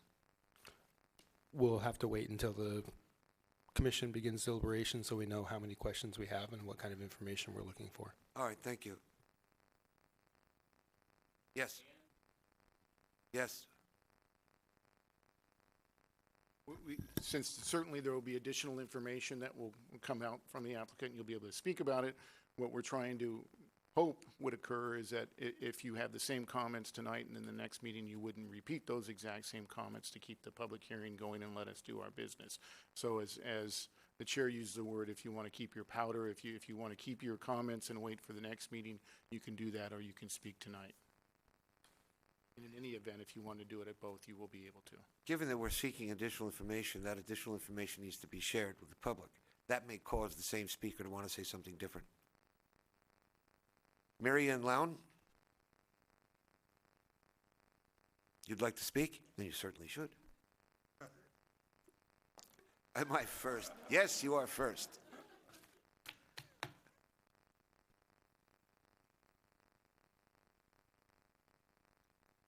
Hello, my name is Mary Ann Lown. I live at 156 Maggie Court with my husband Ken, and we've lived there for 10 years. I'm going to try to be very brief because many of the things that you've addressed are things that I'm very concerned about, which is the geological safety. I want to also mention that our complex is very peaceful and quiet and private. And I say this because there's been statements made by some unknown person that has said that there's no privacy because we can hear each other. We can hear each other and people can view us from Bella Vista. In fact, I want to say we do have privacy and we do have quiet. We can hear crickets at night and doves cooing by the day. There are occasional planes flying over, but that's normal. My home is particularly private as it has a high retaining wall in our backyard because it's on the highest level at the peak of where those homes are. And because of that, I'm very concerned about that retaining wall moving into our home when there's earth movement and stuff going on. And I wanted to refer to the same thing you did, which was page 12 of the Hillside Development Standards and Guidelines, geological hazards, but that's already been mentioned. So I also want to mention that we have a path that's used by our residents to access Bella Vista in the back. Children come and go from school on that path, and I have major concerns about falling objects from the construction which could harm someone. So I'm also very concerned about removing the old oak trees and important green tree canopy because that's going to add to erosion in soil. The bulk and mass of the home will be unsightly and intrusive to our privacy and peace due to people hanging out on those balconies. And just to mention that we have small backyards, we sit out there, it's quiet, I hear voices and noise from up there will be intrusive. So please take our request seriously and deny this project. Thank you. Questions for the speaker?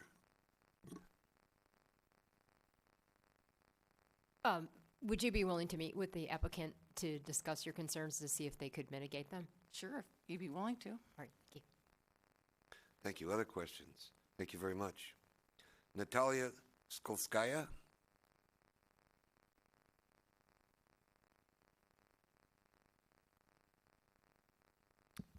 Hello, my name is Natalia Stilskaya and I live 152 Maggie Court. My house is down the hill from the proposed property 341 Bella Vista Avenue, and I lived there with my family for 10 years now. So we are extremely concerned about the proposed development in the area of excessively large structure, removals of the large landmark trees, safety, and also noise of the construction. After reviewing all the plans, I believe that the proposed structure is excessively large. Given a slope that averages at 53 degrees and homes below, the proposed construction has larger than necessary footprint. And also it includes 1156 square feet space that is classified as a cellar. This cellar space is a living space with the bedrooms and bathrooms. And I did some simple calculations. Previously proposed plan had 20%, 481 square feet out of 2319 square feet of overall footage classified as a cellar. This new plan has 44% of a space that conveniently labeled as a cellar.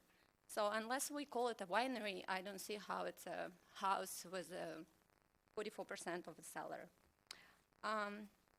It's because of this unreasonable desire to put approximately 27 square feet house on a very steep slope.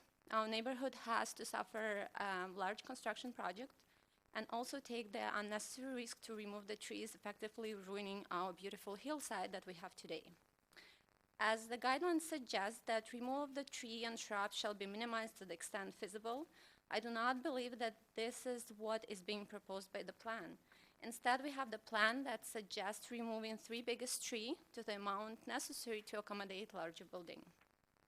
I walk on Bella Vista every day for past 10 years. So in the morning, my kids walk to school, and in the weekends, we walk to a farmer's market, we walk to a library. And on the same street, we have examples where houses were built on flat lots and they do have trees that were saved. So for example, I print out that map.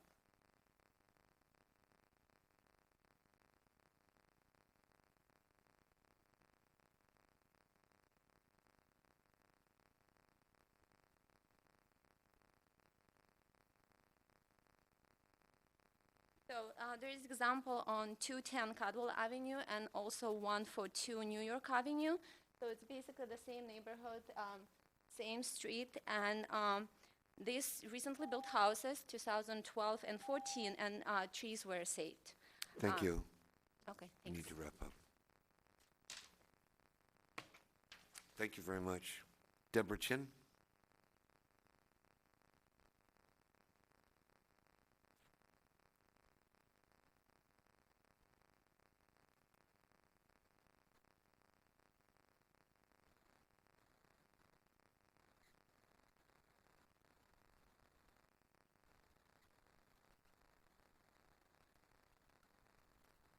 Hi, good evening, Commissioners. My name is Deborah Chin, and I live at 154 Maggie Court in the Bella Vista Townhomes. We as neighbors and you as Commissioners rely on the applicant to provide factual information to help us make a fair determination on the impact of the project. Although the applicant claims that his current plans for the site are fully compliant, there are several issues that I'd like to call to the attention of the Commissioners. First is the 3-story elevation. I'm presenting an exhibit here that shows the town's response to my email dated March 22nd, responding to the mitigated negative declaration. Comment D2 states, the town does not concur that the project violates the hillside development standards and guidelines. The town does concur that the proposed home is 3,139 square feet and 3 stories. As clearly shown on page 36, also excerpted here, 3-story elevations are prohibited. So what's changed? Has the standard changed, or has there been an exception made for this proposed plan?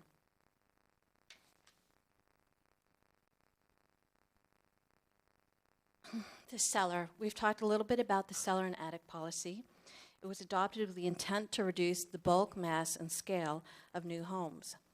Putting the bedrooms in the cellar actually runs contrary to the intent of this policy, as it adds additional bulk and mass from the rear side facing the neighboring townhomes.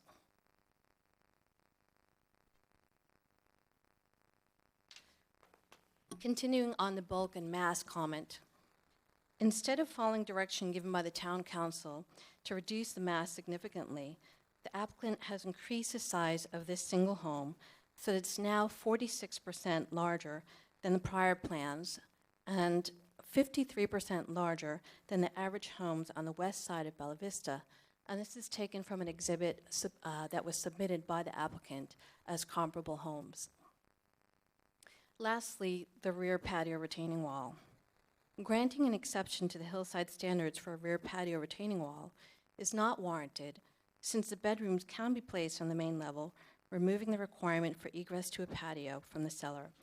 This patio actually negatively impacts the neighbors on Maggie Court to the benefit of the applicant. So I respectfully ask that for all parties concerned, the Planning Commission gives the applicant clear direction to comply with the hillside standards and guidelines. Thank you. Questions for the speaker? Commissioner?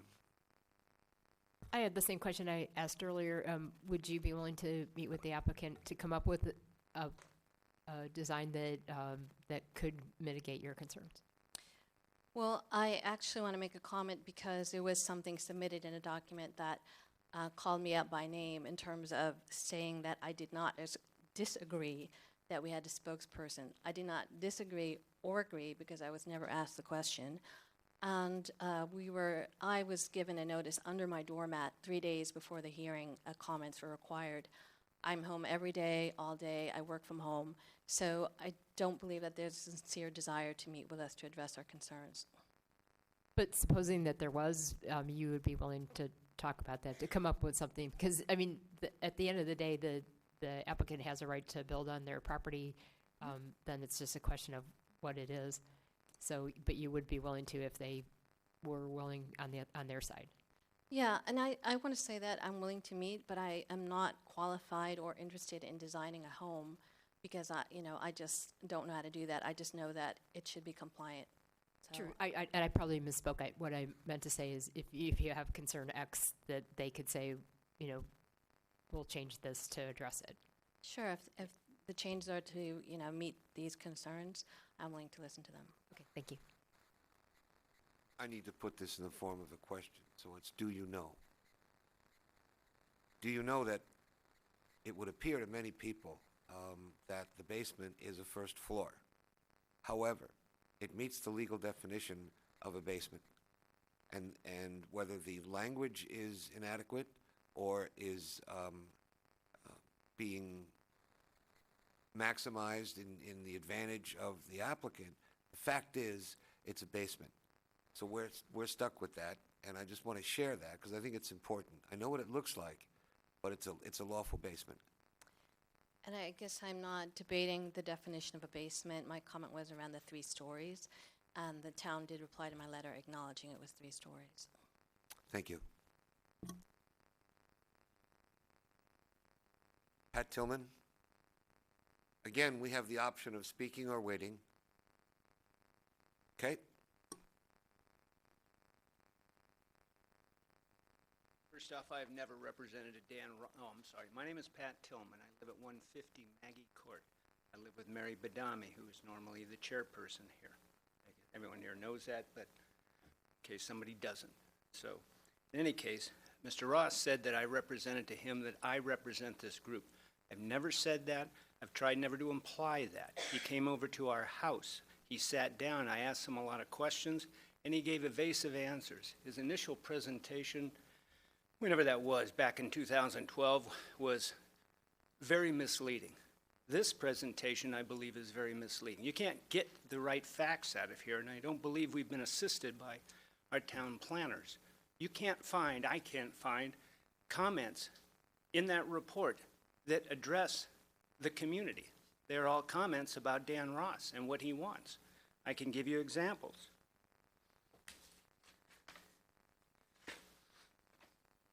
Well, let me use the comparison. The Overlook project is coming up next, so that's on the agenda. Okay. In the planning department's report, in the background section, it says, the project is being forwarded to the planning commission because neighborhood concerns regarding mass, height, privacy, and neighborhood compatibility could not be resolved. That's on page 3. Then it goes on to say, recommendation. Staff recommends denial of the architectural and site application based on the height and mass of the residents in comparison with those in the immediate area. That's on page 10. Now, I suspect that everyone here has seen the Overlook project. This has no comparison with that. And planning addressed the privacy, bulk and mass, what was the other thing? And the height, all the things that the neighborhood is concerned about. The whole purpose of this process is to protect the neighborhood, not to assist the developer. And what we have in our packet is in the same section, background. Here's what the applicant says, and goes on for 3/4 of a page of what Dan Ross wants. That's it. There's no comment in there about our privacy, bulk and mass, intrusion, any of the stuff that we've been complaining about for 5-6 years. And in the recommendations, they don't have any except these are the findings we want you to make, which are the legal findings. I mean, talk about getting some help from the planning department. I'd really like some. I sent in 3 letters. I hope you got the last one. It was sent Monday morning it was sent at 8:38. I sent in 3 letters. We have my first letter going back 4 years ago, then the plan, general plan and hillside standards and guideline violations, and the last, an unbelievable number of them, and 4 years worth of warnings to these people, and we're in the same section. Thank you, Mr. Tillman, and thank you for all of your letters and hard work. Questions for the speaker? I would appreciate some. Well, I have one. In your letter, you make a number of statements that the matter's going to be continued. Maybe you'd want to rethink them or substantiate them.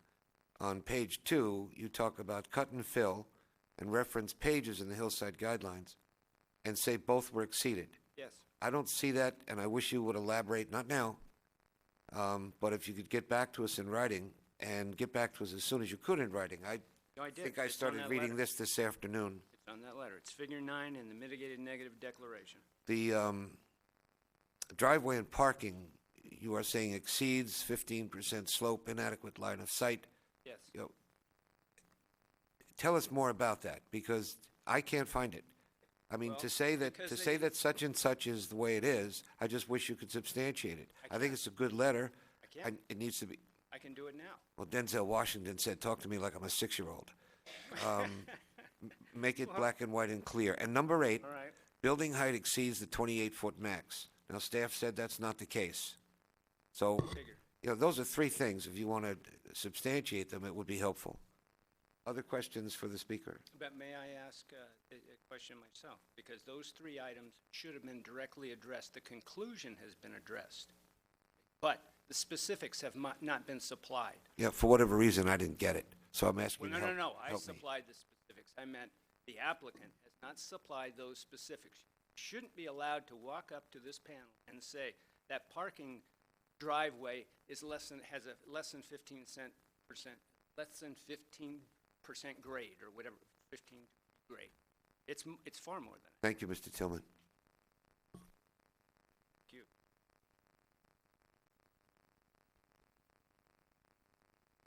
Erwin Johnson, you have the option.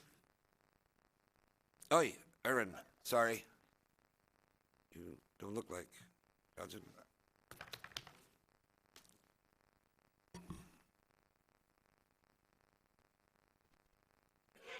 Hi, my name is Erin Johnson, and I live at 150 Maggie Court. In addition to being a current resident, I was also born and raised in this town, so that makes 32 years. Last week, I fractured part of my foot. On Friday, I worked from home, and for extra comfort, I curled up into my mom's bed. That bed is located in the master bedroom, facing the cliff that the applicant is pushing for the 5th time to build upon. In bed, I felt at peace.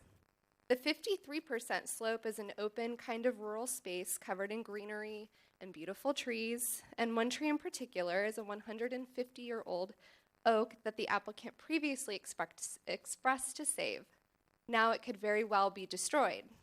Not necessary. Anywho, my peace was disrupted at the thought of having a house towering over me, a house peering in and over mine, all because the applicant expects the town to make exceptions. I can literally throw a stone from our back patio to Bella Vista Ave. Speaking of throwing things, plans show that the development's kitchen will align with our master bedroom. Perhaps I can get tossed a pancake or 2 for some breakfast in bed. The hillside development standards are in place for good reason. Rules are rules. This is the 5th hearing in 5 years. We meet again because the applicant insists on building a bloated house on a cliff. In fact, this time around, the application has increased in mass and scale. There is an absolute disregard for rules and guidelines here, and I ask you, please shut down this project once and for all. Please deny it and uphold the standards of our town. Thank you. Questions for the speaker? Commissioner Hudis. You referred to an oak tree. The coastal oak. Are you familiar with the diagram, which is page 33 of the arborist report? And could you point that tree out on that diagram? And my question would be, is that one of the 3 that the applicant is now saying will be removed? It is one of the 3 that he's saying will now be removed, but in previous plans, it was going to be saved. And can you show us which one that is? One that's right in the middle of the house, or?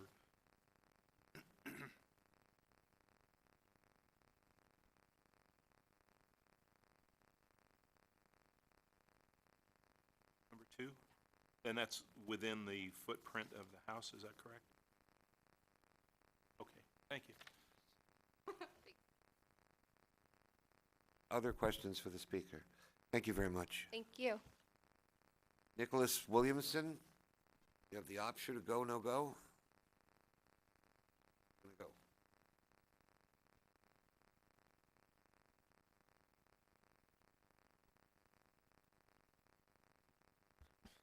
Good evening, ladies and gentlemen. Yes, I'm Nicholas Williamson. I live in 148 Maggie Court, which is directly below the project site. I must say I'm very grateful that you want to take some more time to look at the geotechnical, because that was a big concern of us. We do live immediately below. I mean, it overhangs us, the building, so we are very concerned about what might happen there.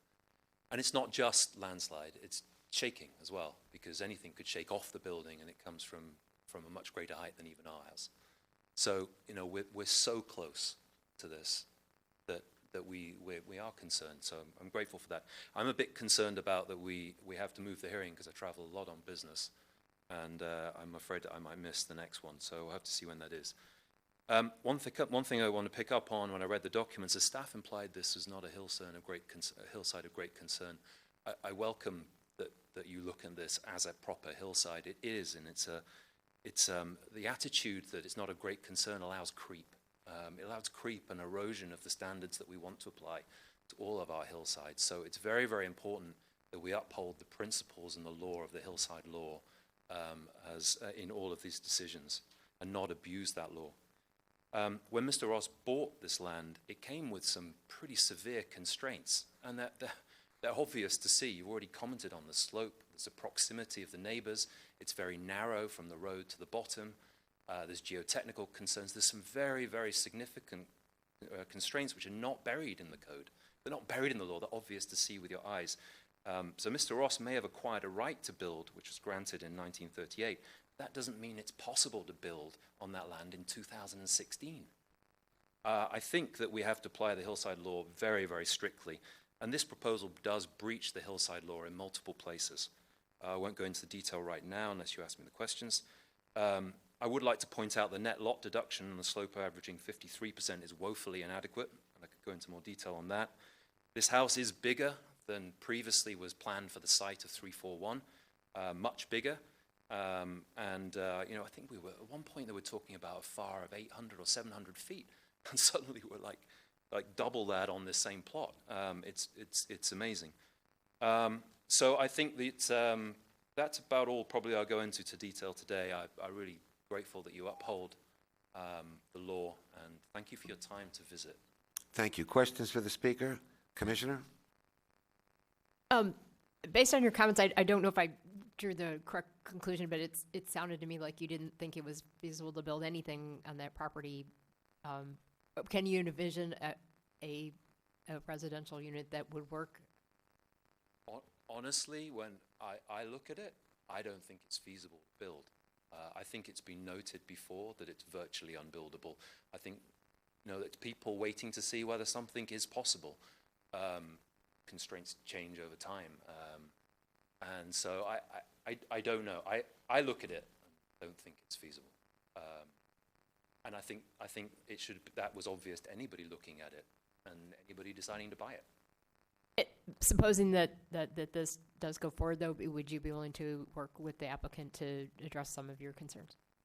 Well, I think Mrs. Chin said said it quite correctly. I think, you know, that we want the building or whatever's going to be there to be compliant and to obey in every part of the law. We're not experts in designing the house. I'd obviously prefer nothing was built, but of course I will listen to designs. It's the same as we're here tonight, and my neighbors, I'm newer than them, development. They've been along before. I'm here tonight because I have come to listen. I've come to learn come to learn more. I did reach out to staff for a dialogue. Unfortunately, they didn't respond to me. But you know, I'm trying to. I am listening, but I do think this is really difficult. And if you've seen the site, and I'm the house that's not actually mentioned as being adjacent, I'm right underneath it. And you know, I don't like going away on business and knowing there might be something there. Thank you, Mr. Williamson. Thank you. Thank you very much. Ken Lone?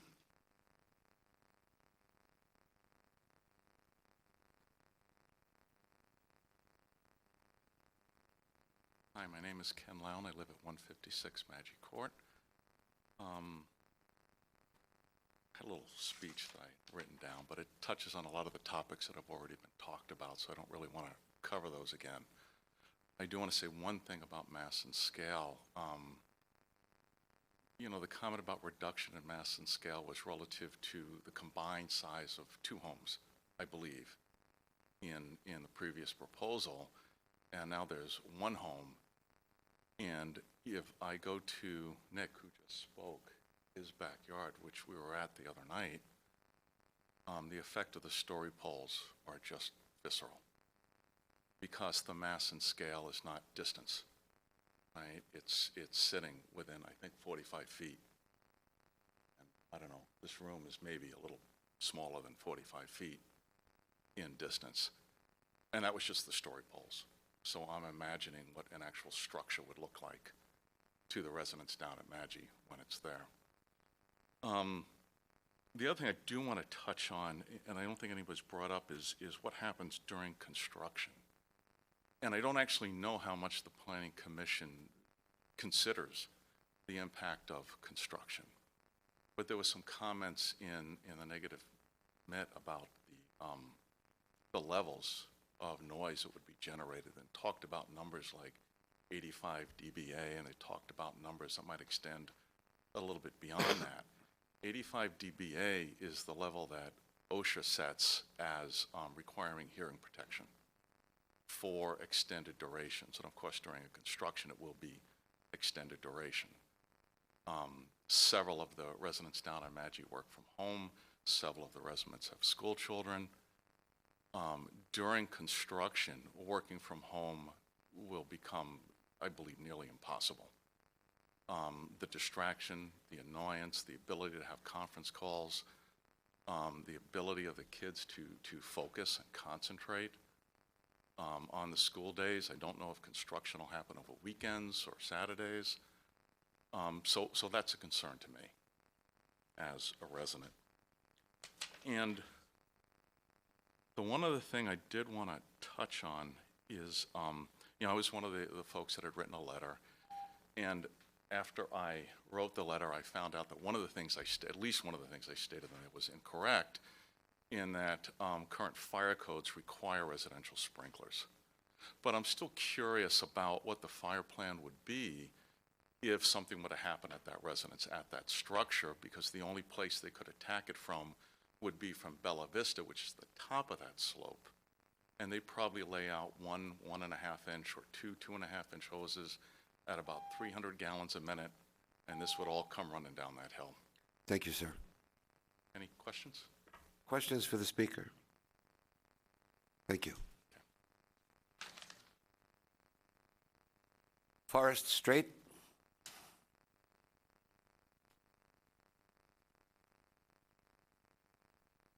Forrest Straight, 146 Maggie. You may or may not consider me an expert witness, and I'd be happy to give you my education afterwards, but Vulcan, Mass. We've had this particular drawing and proposal is larger than the last one above me. When you add the total square footage, 3,200 square feet, 3132, add all the decks, we're looking at a footprint of about 4,000 feet. It's bigger than the last structure, but in addition to that, it's about 10 foot closer. Drawings show it at 50 foot from my house. It's closer to 40. Measurement to the back wall from where you're sitting is about the distance that this place will be from my house. Look up six stories high, because that's how big. If you've been there and been to my house, it's 6 floors above me. I mean, it's massive. I don't know what degree it is. If it's 80 degrees, it's almost vertical. Cellar.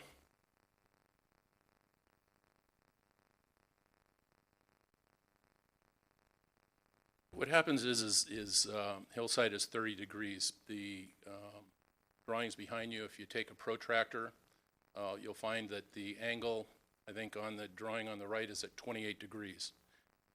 What we know, many people have said in your stack of paperwork, from the bottom of the hill, it's 53 degrees. The reciprocal of that, 90 less 53, is 37 degrees. The angle from the top is 37 degrees. I took instruments, I checked it, it's very close to 53 degrees. I took instruments on top of the hill, very close to 37 degrees.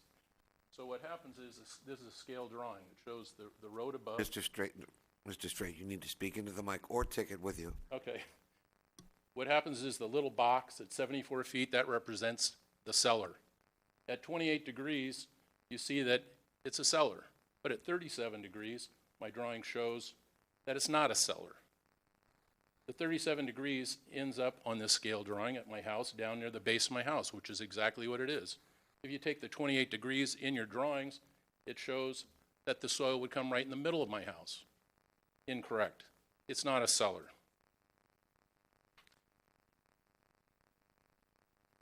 In regards to the geotechnical, the property, as far as Santa Clara County, is in a hazard zone for fault rupture, landslide, and liquefaction.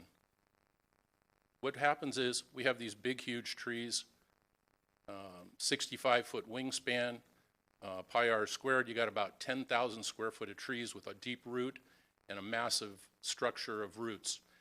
When you take that out, you destabilize the hill. You take that out, you take a big gouge of dirt out, you add tons and tons of concrete, and what you end up, I'd be happy to keep going on if you'd like me to continue on the geotechnical. Thank you very much. Questions for the speaker? Mr. Hudas. Yeah, just rudimentary geometry here. You're showing degrees. I believe that the reports that I've read are expressing the slope as rise over run in a percentage, as a ratio percentage. How does that relate to what you're showing here? Most of the reports that you have are always in degrees, 53 degrees from the bottom, 37 from the top, although I don't think 37 is mentioned that often.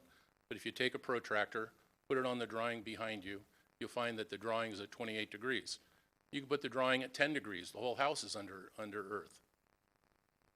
But at 28 degrees, it's a deception. Thank you. Other questions for the speaker? Thank you, sir.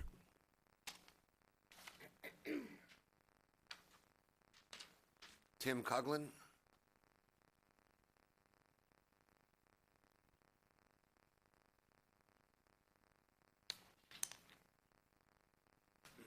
My name's Tim Coughlin.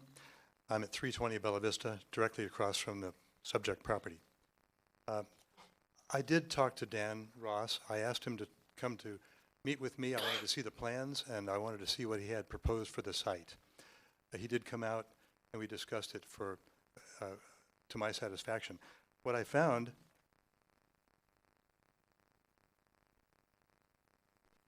just for your review, this is the hillside.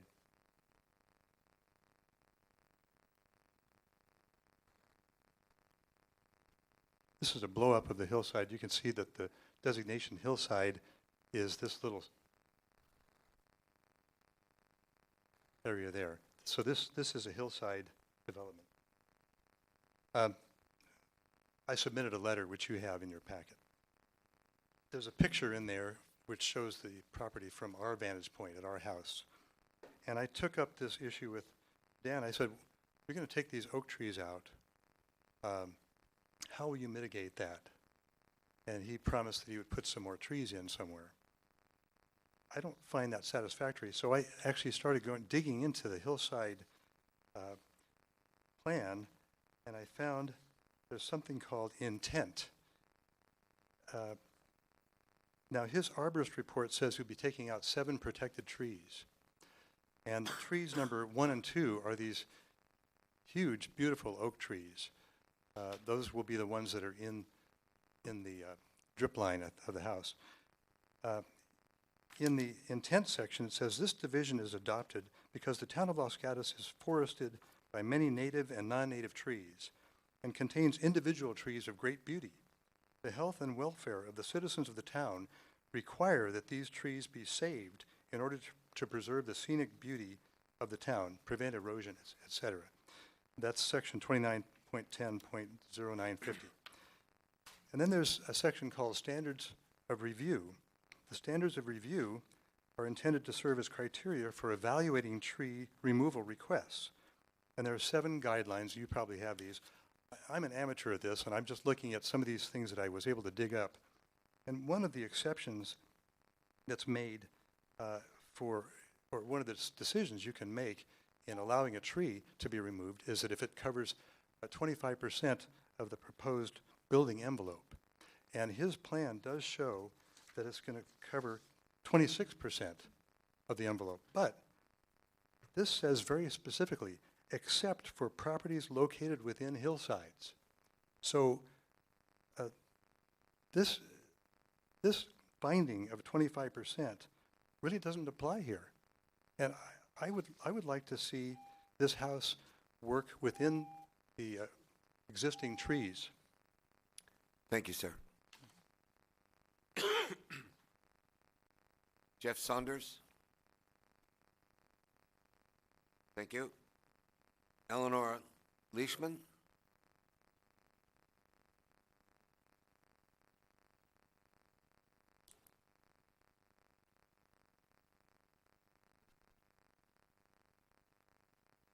Good evening, Commissioners. My name is Eleanor Leishman. I live with my husband David at 332 Bella Vista Avenue. We're about 2 houses north of the property at 341 Bella Vista on the east side of the street.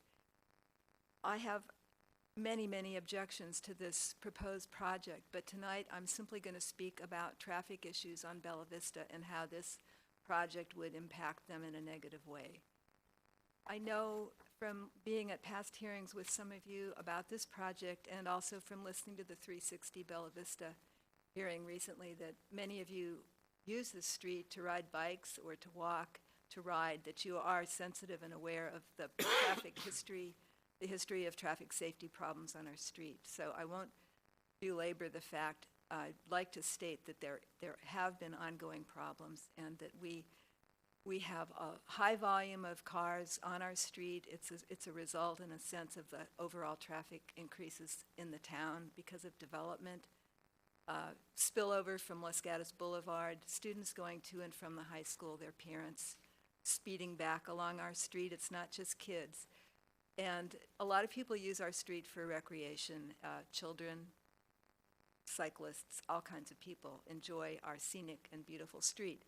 The driveway of this property is going to slope up a hill, and it's going to cut into Bella Vista on a diagonal from the garage on a slope, so that the drivers will back up the hill if they've driven down the hill to the garage.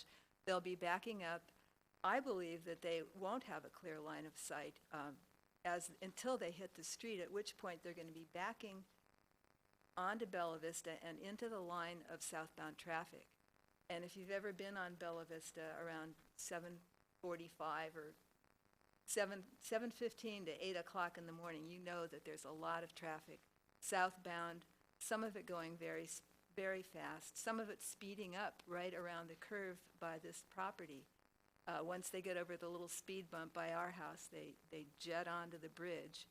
So I raise this as a concern that I hope you will explore. I'm sure you've considered it already, and you've seen the plans. And any development on our street, I think, is going to impact us. It's a fragile little old street. It was never designed for the amount of trucks and wide cars, and parking is going to be another problem because the spaces near the property are almost always full, and they obscure the view further from around the bend. So I urge you to consider these parking and traffic issues along with all the others that you have on your plate, and I thank you very much.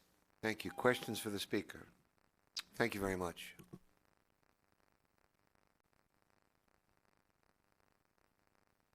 Edgar Corral. Okay.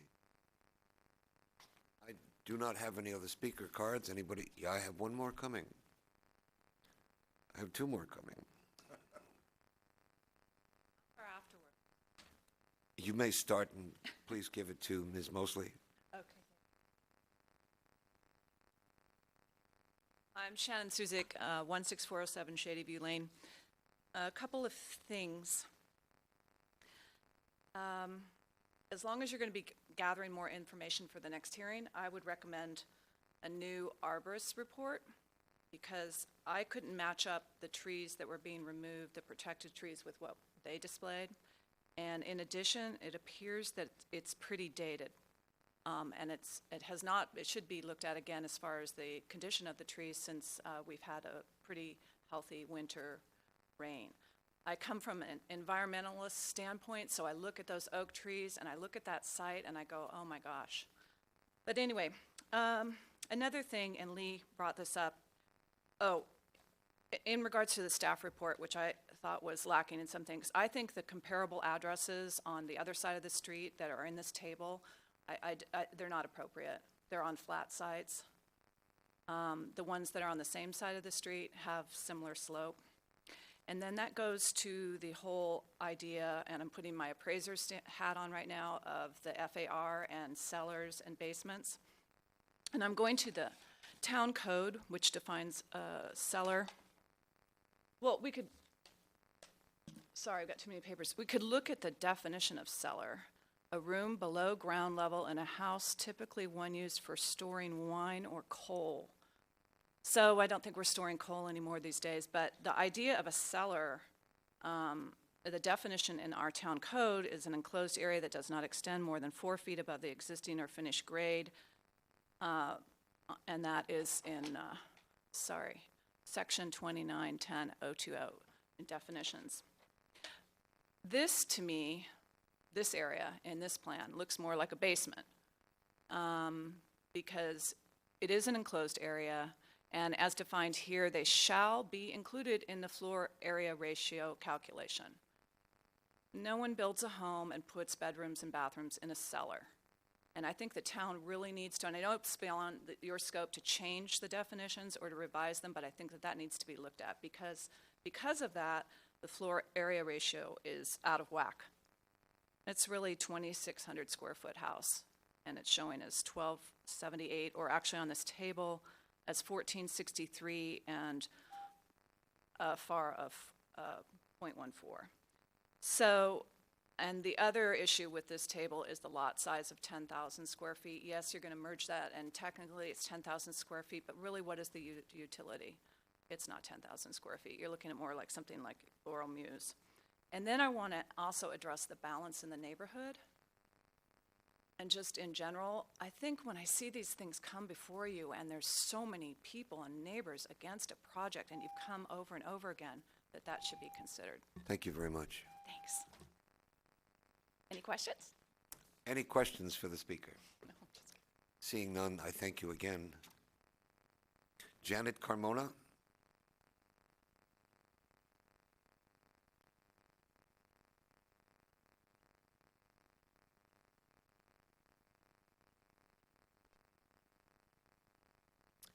Hi, good evening. My name is Janet Carmona, and I reside at 160 Magic Court. I urge you to deny the proposed development at 341 Bella Vista Avenue for the following reasons. The architecture of this proposed development is completely out of context with the neighborhood. It looks like shipping containers with windows stacked on top of one another.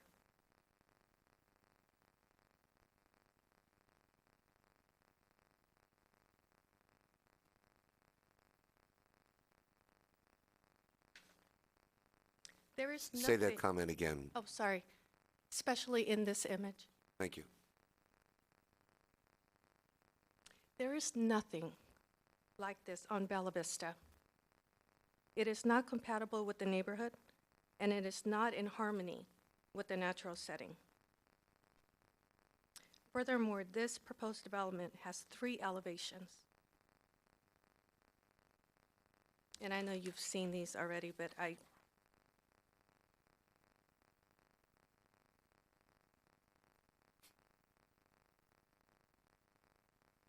according to the mitigated negative declaration and initial study prepared by the Town of Los Gatos Community Development Department, it states on page 32, section 1C, homes along the east side of Bella Vista Avenue in the project vicinity are 1 and 2 stories, not 3. The Town of Los Gatos Hillside Standards prohibits 3-story elevations. And also, this home is simply too large. Removing one residence does not make the other residence any less bulkier, which can be seen from impacted neighbors. I do not understand why this proposed development is not smaller. A smaller development would have less impact on the hillside and at the same time reduce bulk and mass. According to the Town of Los Gatos Hillside Standards on page 36, it states, buildings shall be designed to minimize bulk, mass, and volume so as not to be prominently visible from a distance or from the surrounding properties. If you happen to have visited Magic Court, it would be evident that the bulk and mass hanging from the hillside is immense. Commissioners, I request that you listen to all of the neighborhood concerns and deny this application. Thank you. Questions for the speaker? I have one.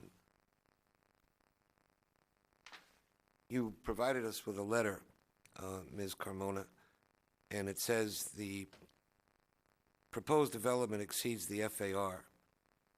Well, that's, as I said to Mr. Tillman, I'm led to believe it doesn't. So I'd need to know why, in your opinion, it does, unless you're including the cellar. I am including the cellar. We can't do that. They're bedrooms with bathrooms. Meets the definition of a cellar currently. That's unfortunate.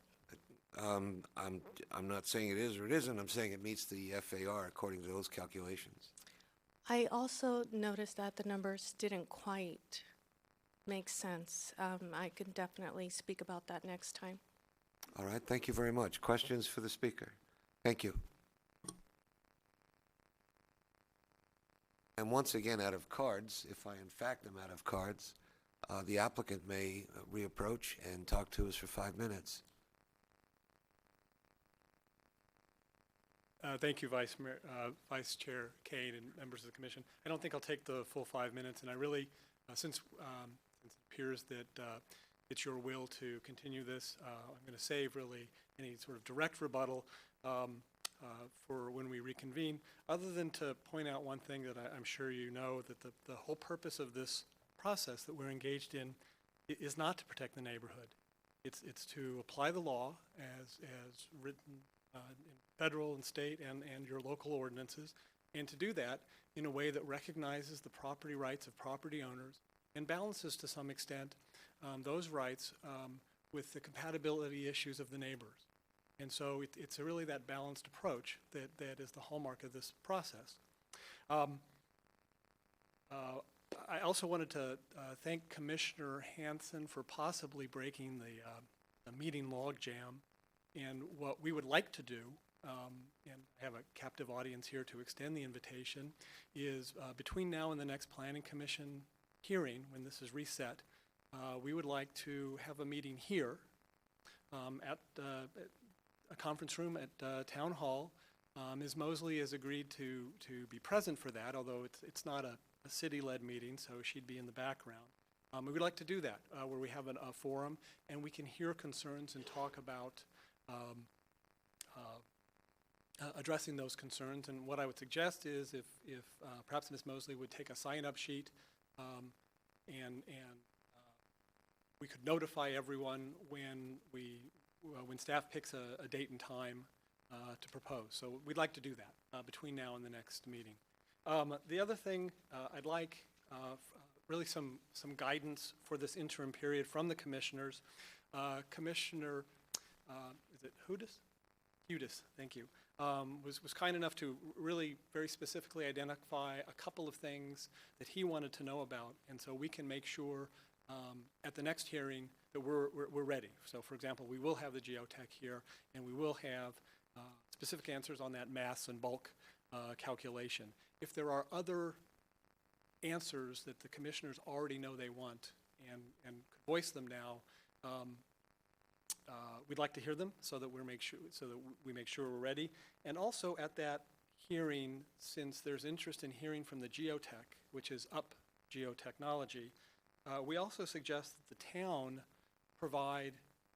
have present its own independent geotechnical consultant who reviewed the work done by the applicant's consultant, and their statement concluded, in summary, we conclude that from a geologic and geotechnical engineering perspective, the site is suitable for the proposed residential development. So I think it's important that you have your own peer reviewing geotech at that continued hearing, and we'd ask that you do.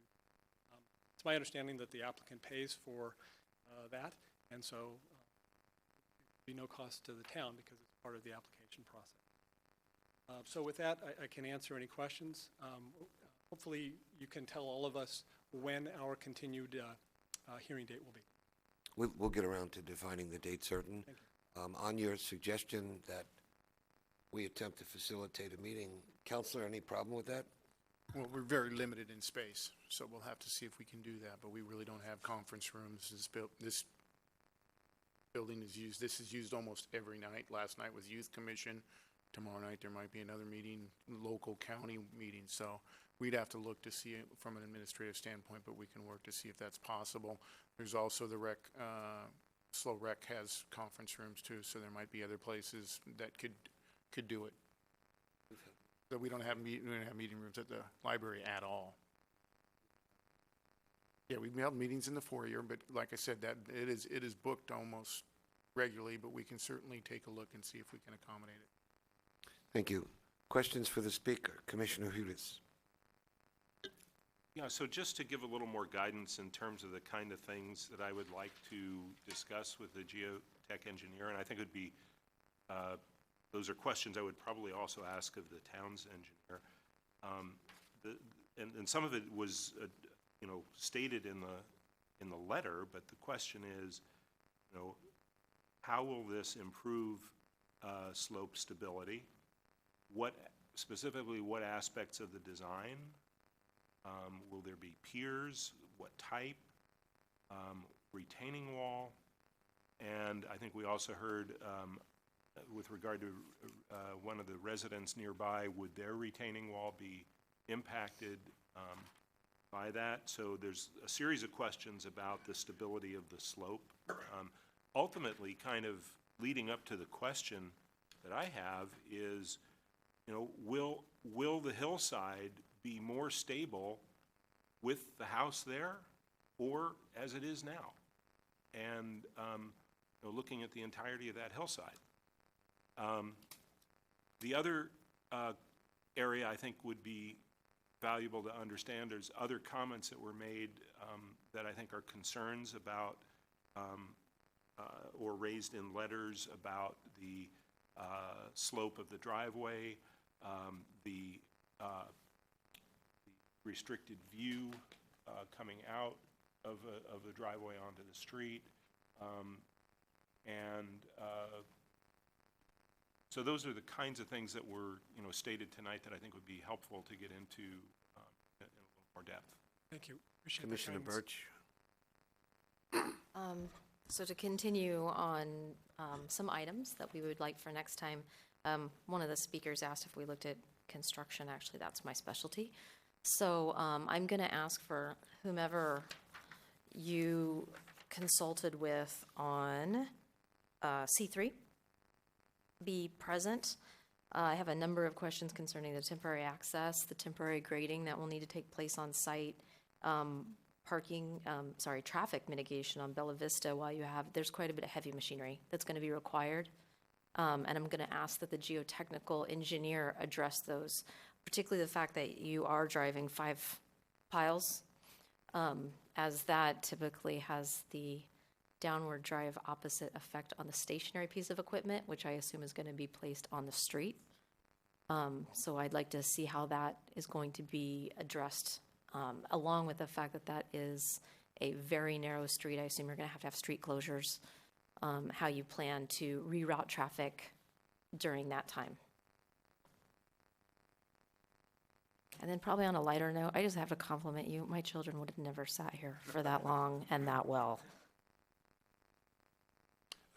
Commissioner Birch, just so I get the notes straight, the C3 person present, is that?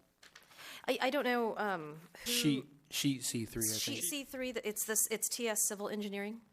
Okay. So I mean, normally a civil engineer doesn't necessarily create the construction plan. So that's why I assume perhaps they consulted with someone. But you are in a very confined space with some very heavy equipment that's going to be required. So I know I'm going to have a number of questions about how you're going to plan that with the least amount of impact to the street and to the neighbors. Thank you for the clarification. Sure. Commissioner Hanson? I actually had the same question as Commissioner Birch, so. Guidance. What I'm hearing from the neighbors, and that's a primary concern, is smaller,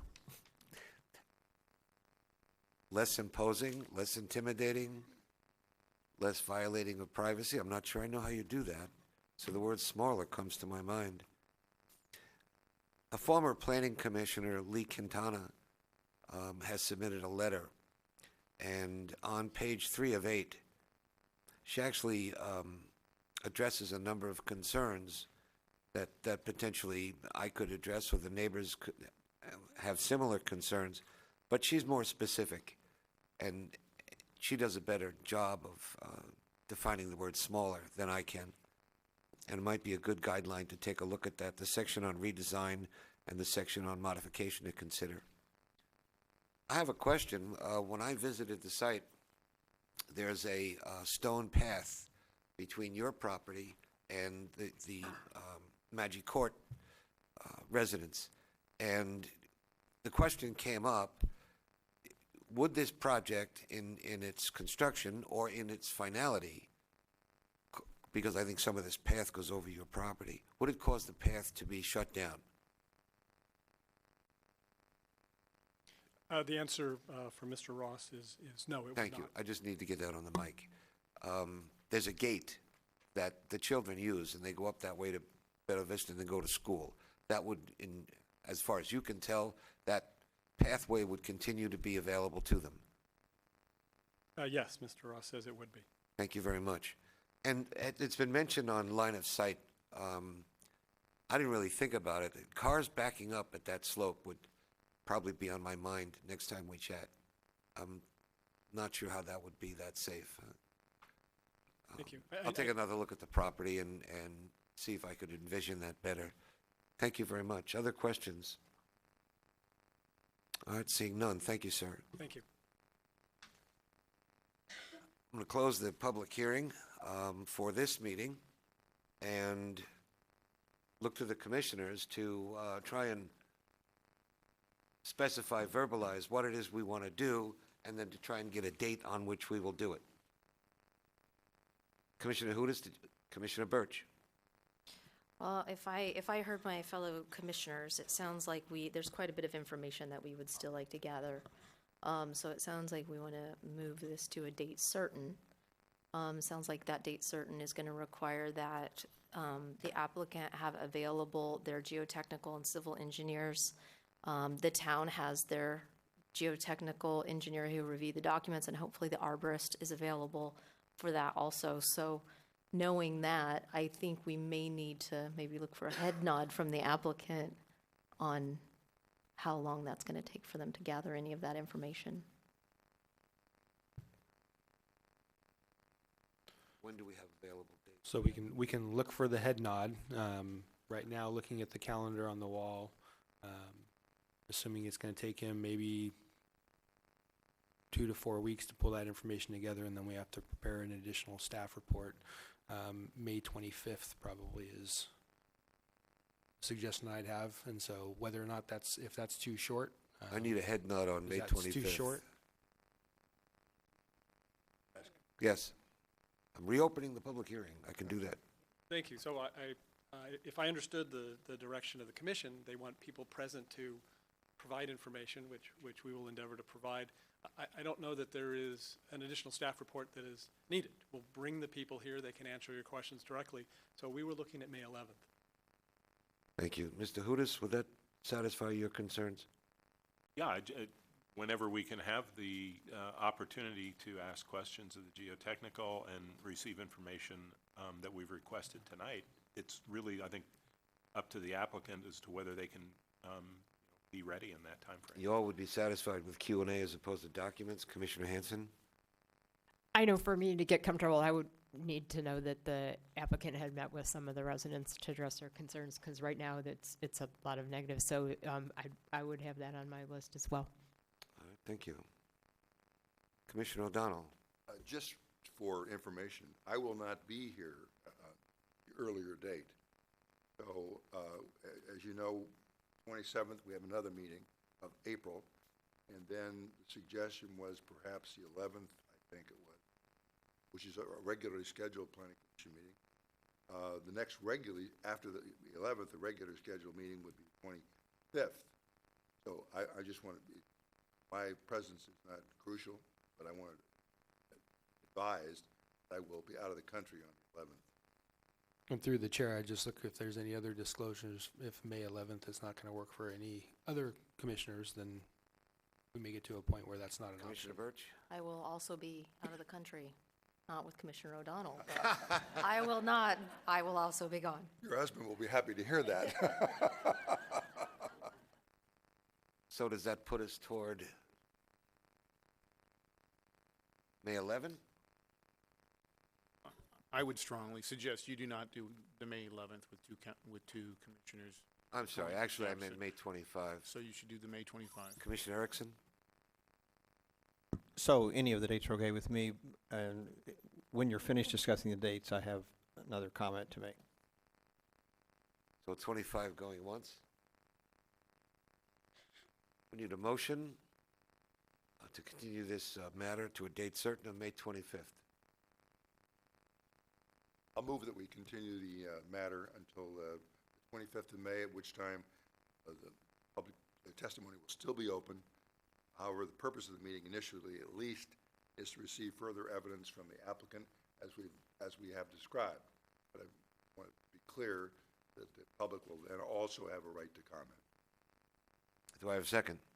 Commissioner Hudes. Second that motion. Comment, discussion? Commissioner Erickson.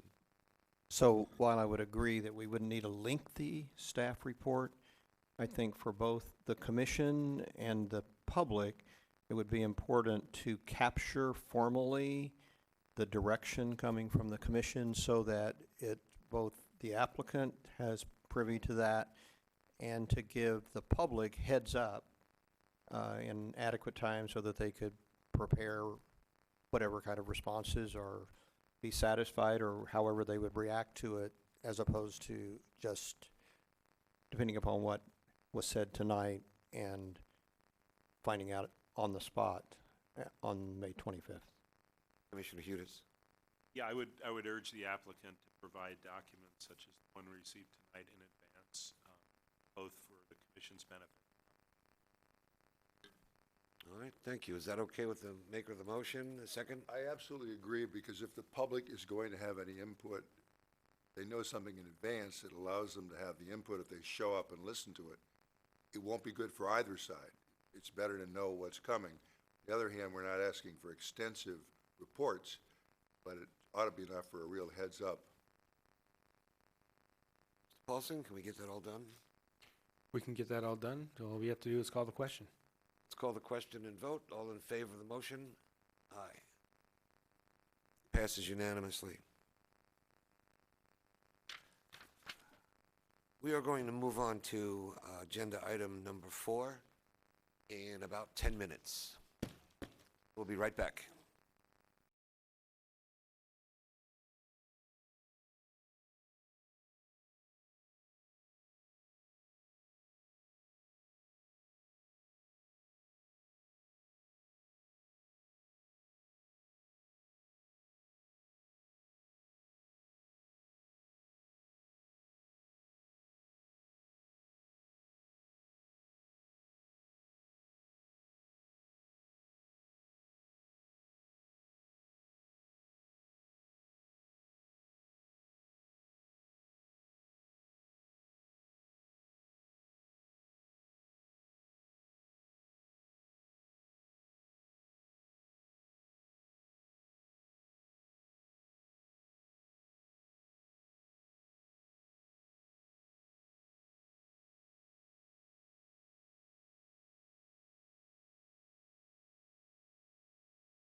the meeting back into order.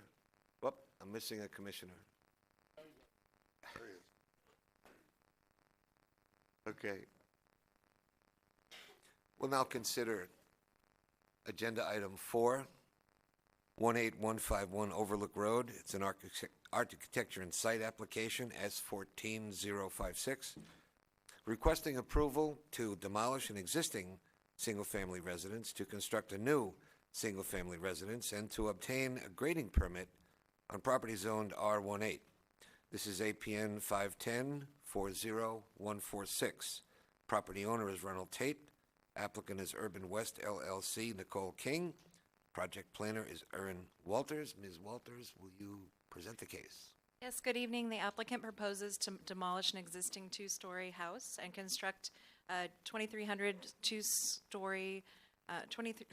square feet two-story residence. The project also includes an 800 square foot cellar and a one-car garage. The proposed contemporary craftsman style residence has a maximum height of 28 feet 3 inches. Proposed materials include wood shingles, stone veneer, and a composite roof. The color and materials board is located behind the commissioners. The project meets all technical requirements, including parking, setback height, floor area, and building coverage. And this application is being forwarded to the Planning Commission because of neighborhood concerns regarding parking, mass, height, privacy, and neighborhood compatibility that could not be resolved. The applicant has worked with the adjacent neighbors during the past 2 years to try to address the concerns. So I will bring up the concern, each concern. One is parking. Neighbors have expressed there's not adequate parking on site. The project does meet town code requirements for 2 dedicated off-street spaces. In this case, it's 1 covered space and 1 surface space. With regards to mass, the properties located to the east and north are at a lower elevation than the proposed subject site. Neighbors have concern that the mass of the home is not compatible with the neighborhood. The proposed residence will not be the largest home in the immediate neighborhood with regards to square feet or floor area. In order to reduce the mass of the house, the second story is set back approximately 25 feet from the first story front elevation. With regard to height, the neighbors have expressed concern that the house is too tall for the neighborhood. The proposed height is approximately 4 feet taller than the existing 2-story structure on site. With regards to privacy, the right side neighbor and the rear neighbor have expressed concerns. The rear neighbor has provided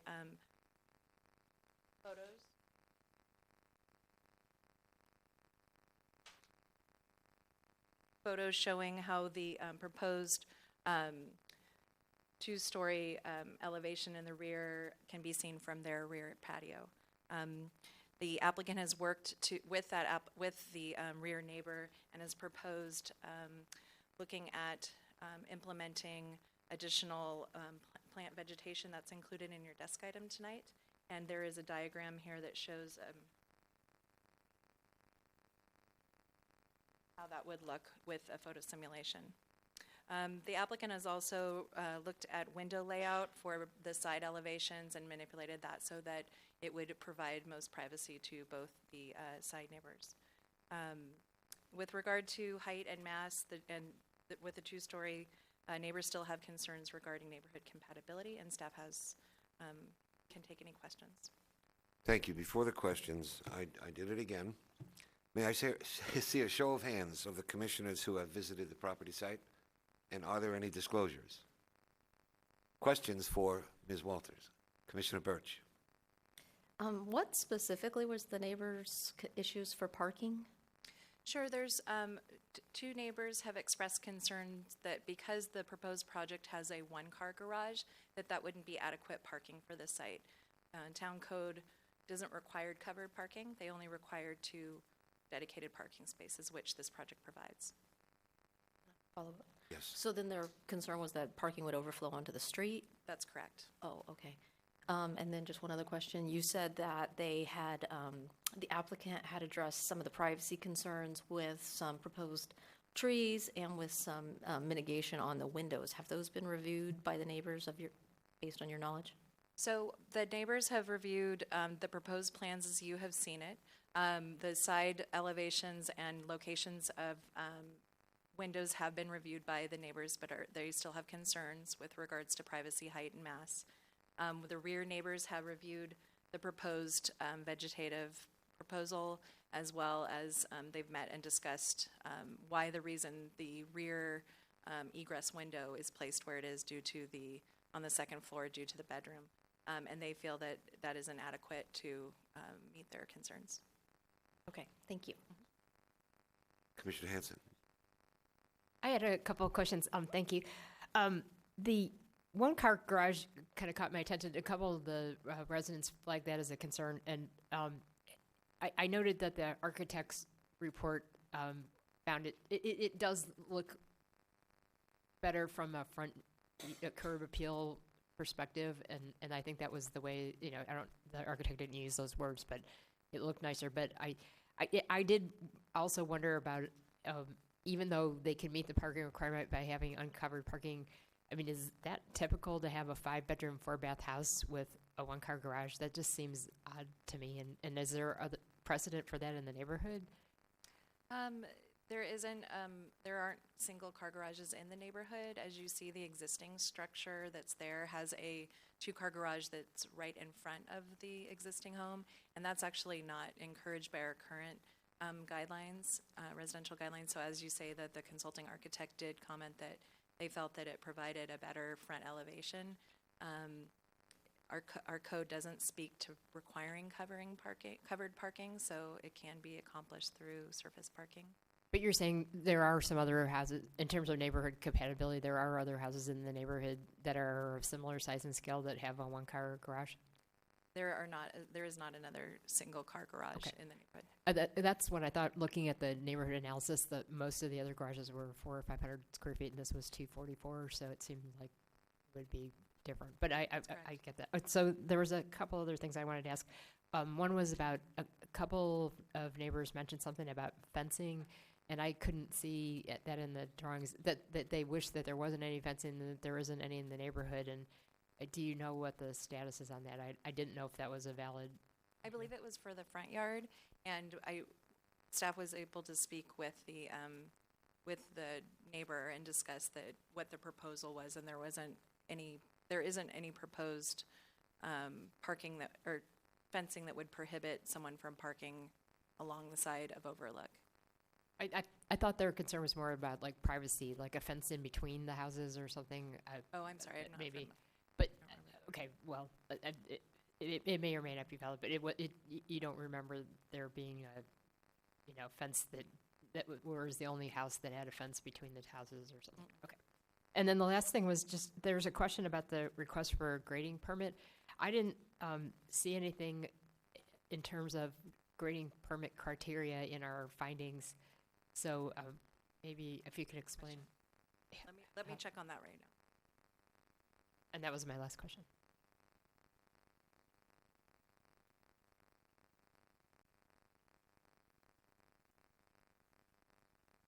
Ms. Walters, we're taking a moment to thank you. Change the name. Other questions of staff? Seeing none, thank you very much. I'll now open the public portion of the hearing and we give the applicant an opportunity to address the commission for up to 10 minutes. I'm not sure who'll be speaking, but I'm about to find out. Good evening, Commissioners. My name is Lance Tate. Nicole King was supposed to be speaking tonight, but she actually gave birth to her first child this morning at 2 a.m., so sorry, it's me. I represent Urban West. We're actually a family-owned Los Gatos-based real estate development company located at 22 South Santa Cruz Avenue in Los Gatos. I will jump right into the details, as Aaron did such a good job of describing the project in general. Let me see if I can get the hang of this clicker. So this is the existing home as it stands right now. As you can see, it's dominated by the 2-car garage up front. This is the home that we're proposing. It's a craftsman-style home. As I joke with my architect on the way in, it's probably the least, the most widely accepted. So I'm a real estate developer professionally, so this is probably the most widely accepted architectural style that we found. Basic Facts here, the home is 2,326 square feet above grade with an 819 square foot cellar. Proposed site plan. And our proposed floor plan. So I'll jump right into the neighborhood concerns. As Aaron said, the primary concerns are parking, neighborhood compatibility, privacy, and that's it actually. Briefly, this is a few finished homes that we've done under our Urban West brand in Los Altos and Mountain View, just to give you a feel for the architecture. In reality, I know the rendering sometimes doesn't look all as real as what we paid for. So I want to speak first to the character of the neighborhood. As you saw in the report, the contributing architect, Larry Cannon, actually felt that the property or the project as proposed is compatible with the existing neighborhood. One of the things you'll see from this drawing is that we are at a higher grade than our neighbors, especially our neighbor to the right, which is Kay Thompson, who I don't believe is here tonight. So we are somewhat at a disadvantage just by a condition that we didn't create, in the fact that there is a change in elevation on Overlook as you move up the hill in our direction. And here are photos of surrounding homes. So the first thing we did to make sure that we were more compliant with the character of the neighborhood is we are adhering by all of the design suggestions that Larry Cannon made for us. Most prominently, the columns. We've gone from a concrete fiberboard shingle to a real wood shingle. Additionally, have changed the materials on the house so that it is all shingle.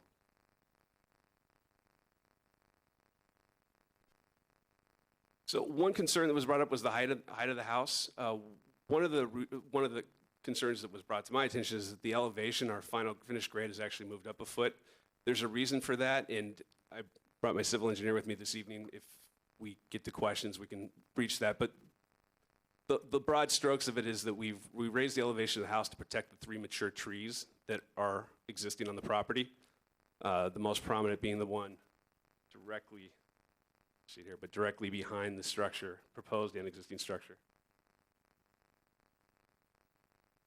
So the one thing I want to say, this project as planned, as proposed, actually, in our opinion, improves the privacy as the project sits today. There's a large balcony on the second story of the existing structure, which sits off of the living room. The living room, it's a reverse floor plan, the living room is upstairs. So in our proposed plan, we'll actually be moving the living space down to the second story and eliminating the large deck right now. And in a conversation with Ms. Thompson at her house, she mentioned the fact that on numerous occasions she's seen her neighbors standing on that porch outside looking into her backyard. The main room that will be on the top floor with our new proposed structure will be the master bedroom. I don't know about you guys, I have my windows drawn in my master bedroom at all times.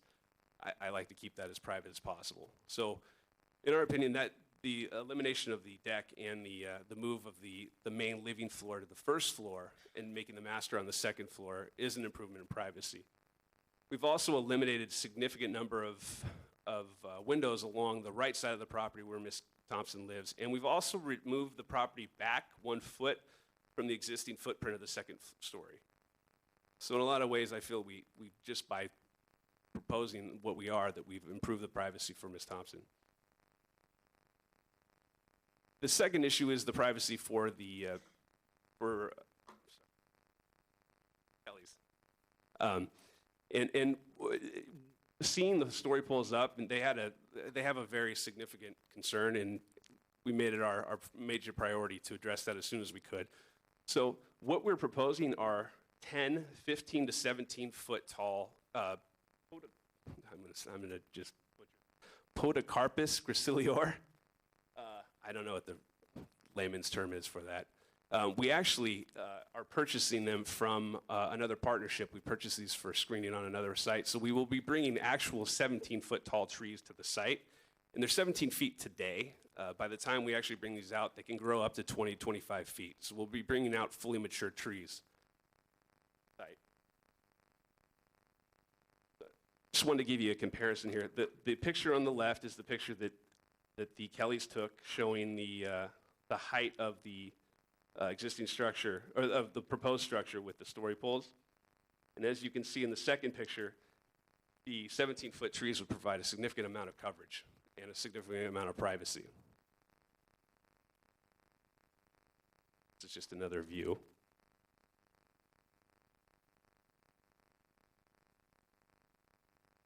And this is the planting plan showing where we will be replacing the trees, or placing the trees.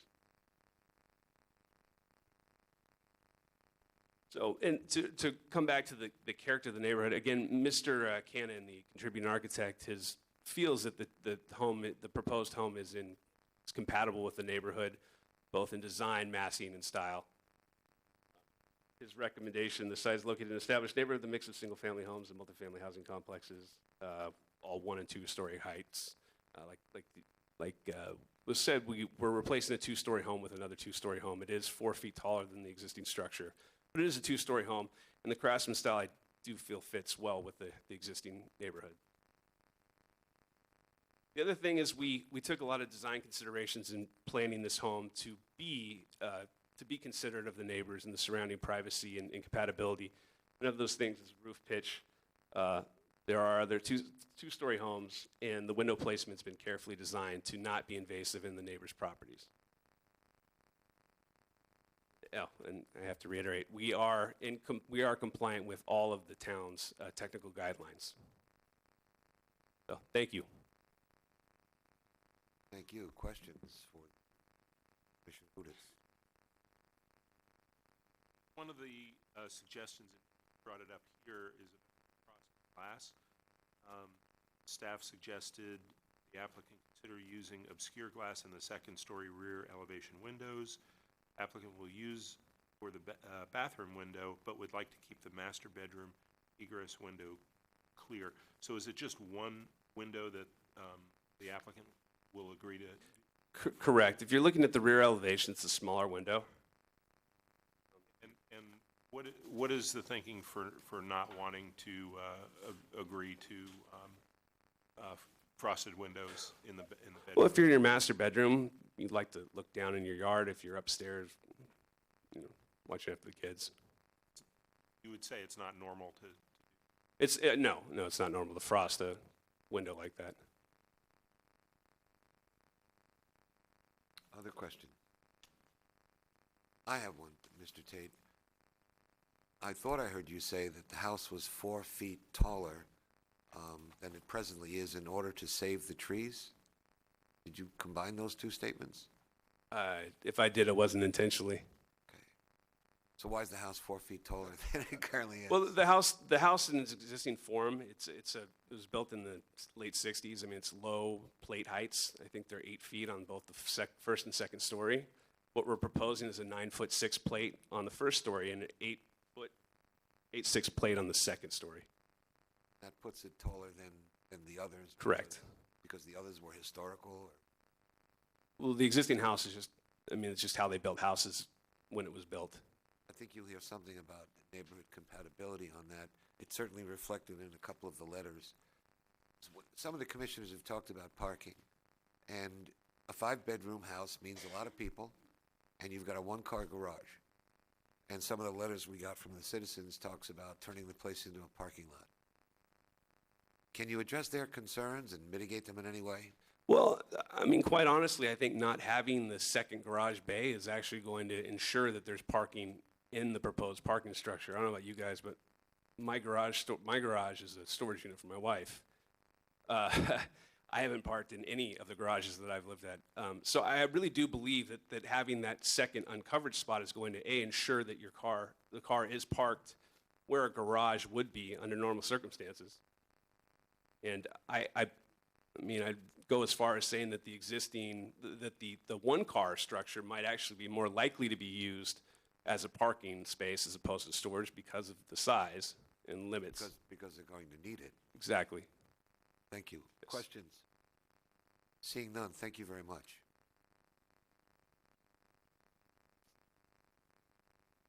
I'll now invite comments from members of the public. Anyone who wishes to speak, please please turn in a card if you haven't already. And I have one from Chris Spalding. You're the architect in case we have questions. David Kelly? Sir. I'm David Kelly, 9 Chestnut Avenue. I have the house behind where this house is being constructed.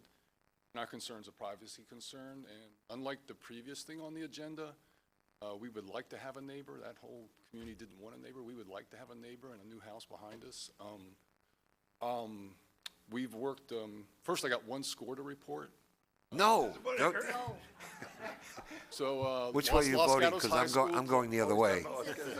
Los Gatos High School played Saratoga High School tonight in volleyball. Our son's on the volleyball team, so we missed the match to be here, just so you know. But they beat them, which is really good. And Saratoga has the best striker in the state, this guy named Joel. He's a really good striker. And Los Gatos High School won the game, so that's Thank you. This is killing your time, but go Yeah, ahead. that's okay. But so the one thing I wanted to point out is that we have had discussions. There has been a rapport between us to try to work through a remedy. Our concern is mostly what the window height is. My wife's going to talk about that when you call her up. But the window height itself is higher than where the sliding glass door was on the back of the house that's behind us today.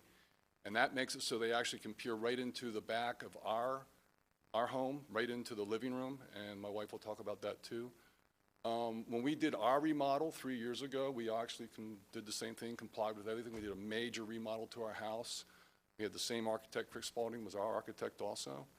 And the way we set it up is we had to work ours such that it stayed consistent with, the existing structure size. And then we set it up so we could take advantage of the backyard privacy we had. So we opened up the back of the house. And now with this thing, the way it's set up and the way the window is, it peers directly into the back of our house. It's because we have French doors and the whole bit. For us, there's going to be a new owner for the house. They're going to build it. They're going to sell it. And then we'll lose control of any configuration that's put there that's temporary. Frosted windows, vegetation. So we think the only remedy that's possible is to keep the height of the window down to the same level that the top of the sliding glass door was for the existing structure. And something like that we think is a proper remedy. It's the same level of privacy we had today, and it should support what they need in terms of the home that they're building there. They're building now at that location.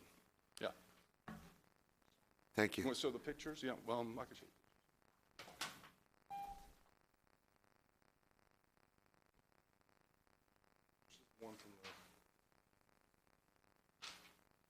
One from the living room.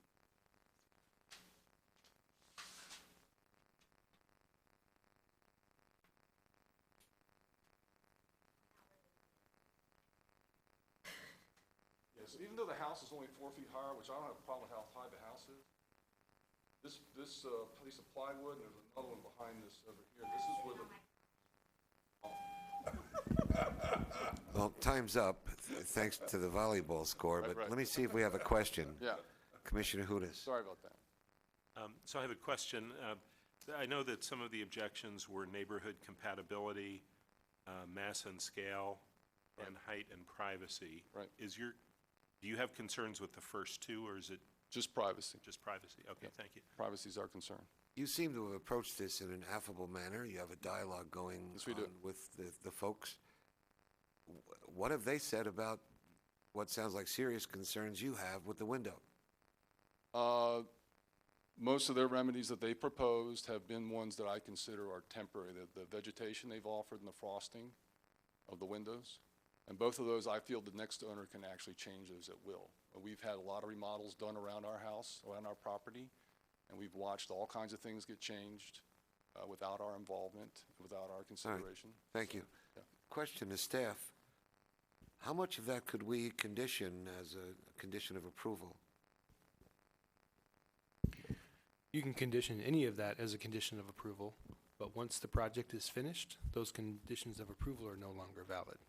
So I believe that's what Mr. Kelly That's is what our speaking- concern is, yeah. Mr. Kelly is speaking to. Right. We have had some cases where we do go back, frosted glass particularly, we've had a couple instances of that where new owners have changed it out and we have compelled them to put it back in. But So we can. If we chose to do that, we can do it. You can do it. But They I'm take it out. telling you, If they take it out, we can ask them to put it back in. you can if something is brought to our attention. has to Changing be- out a, Expect changing they'll out a bring that to window your only attention. requires a building permit. Mr. Kelly, I'm sure would bring it to my attention. I'm sure. Other questions for the speaker? Yeah. Thank you, sir. You're welcome. Thank you. Over something entirely different, Rita Kelly.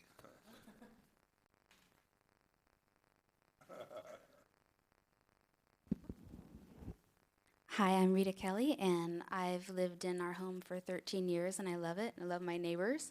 And if I get a little upset, I'm sorry, but I'm very distressed by this whole planned project. I'm sitting in my porch, and you can see the plywood up there is the window. And I think that Los Gatos represents itself as a town that wants to maintain its character and puts rules in place for the things that we do in terms of changing our home and property. However, I think sometimes the limits set do not accurately protect the neighborhood character and the people living there. And this is the case for this remodel on Overlook. The proposed plans create a structure that's too tall for the neighborhood and negatively impacts the homes around it, especially mine, as you can see from the photos. The proposed plans, the 4 feet, actually look like a completely additional level. It's huge, and you're welcome to come up to my house and look from the perspective of sitting on my couch or on my porch. It also will allow the new owners, whom we don't know since this is being built to flip, to look right into our backyard, our guest cottage, and my family room. When the story poles went up, I looked up from my sofa where I was sitting, and the guys were looking right at me. It was very distressing. So although there's a lot of privacy plans that they're proposing, none of them are permanent solutions that I can control. So I'm forever being affected by what they do to this house. I'm also really upset because there wasn't any consideration for me or my family when the plans were developed. And I even know Chris, the architect, because he did our house 2 years ago. So there's no reason in my mind that the remodel had to create an additional height. I'm sure it would be very possible to make a beautiful home that Urban West could flip at the existing height of the structure. In fact, I would have been happy to let Chris and Urban West come into my home from my point of view before they made the plans so that we could come up with something that's mutually agreeable, because as my husband David said, we would like to see a new house be built and so that we'd have more neighbors. In addition, there were several trees removed after a flurry of digging took place in the backyard of our property, which I still don't understand, especially since we have a half-dead tree in the back of our property that I'm not allowed to take out until I pay another independent arborist to authorize that I should. It seems to me that allowing this house to be built at the proposed height sets a bad precedent that over time will change the character and feel of our neighborhood as the homes change owners. We will have more giant homes creating an atmosphere much like San Jose, and I don't think we should let that happen. And it's especially disappointing that it is being imposed on us by someone that's not even going to live in the house. They're merely making a remodel to cash in on the appeal of our neighborhood. Thank you. Questions for the speaker? Commissioner O'Donnell. Let me focus for a second on that height of that back window. Your husband was saying he would like that window lowered to the height of the previous window. Do you agree with that? I don't want the house that tall. I think it's too big. So moving the window is not what you're concerned with, it's lowering the height.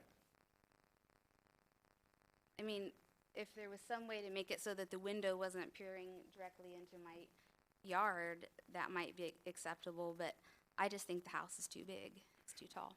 Well, that's what I'm trying to separate. You're saying even if they could do something with the window, and let's not speculate what that is, that would not satisfy you in the sense that you think it's too tall, too high. It seems like it moved back, it's bigger, it's more massive in terms of intrusion in our yard. Okay, thank you. Thank you. Other questions for the speaker? Kim Roper?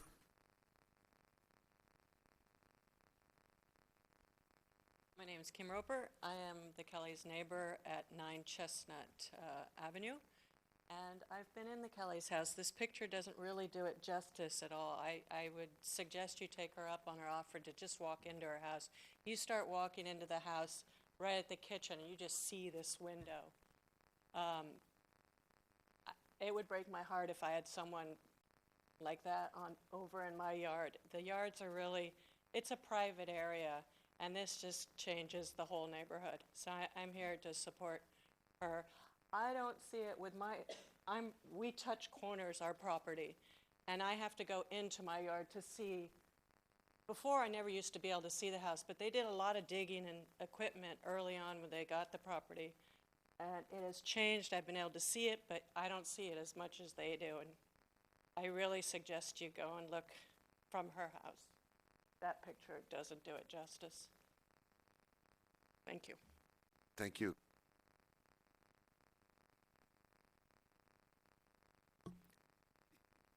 You're the second person who's made mention of the digging and the commotion. Yeah, we didn't. And the tree removal, what was that all about? I don't know when the house sold, but but we heard all this digging for a couple of weeks and power equipment in the back. And we took a walk along to the front of the house, and we didn't know what was going on. My husband asked some of the workers, and they were very, I don't know if they didn't speak English or whatever, but we tried to find out what was happening because it was going on for a while. And this was, I don't know how long ago that was.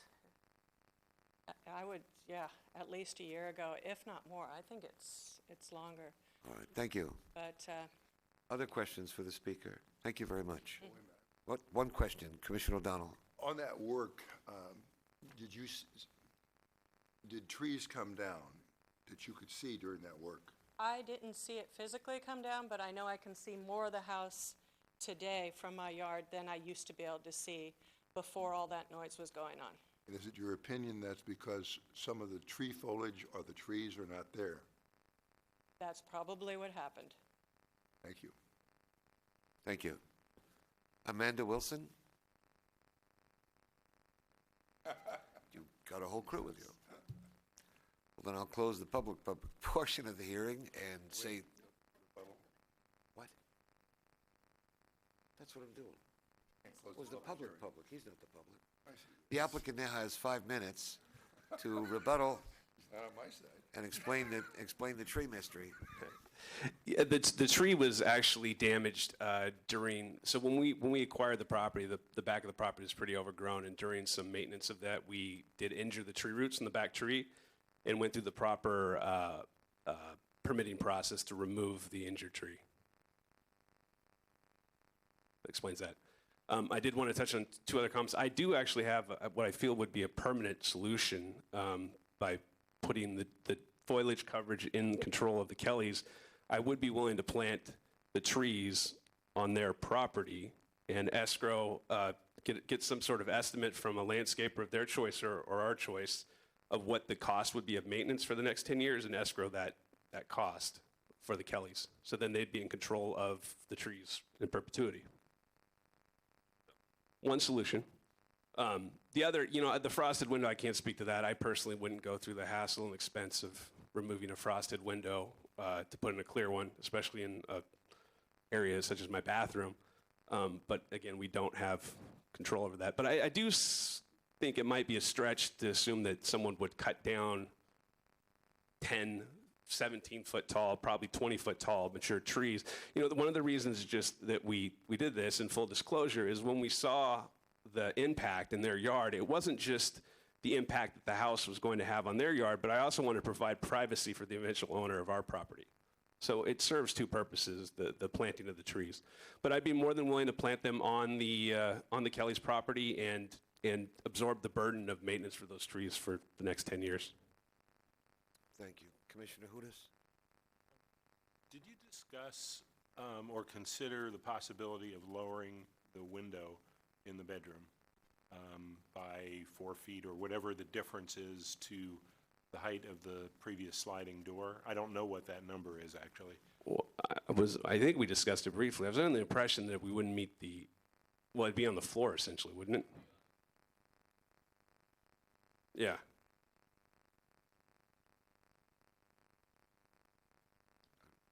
Are we done, Commissioner? So you're saying it's not feasible to lower the height of that window? Correct. It'd be a very odd-looking window inside the house. Okay. How tall is that window? Chris, do you know?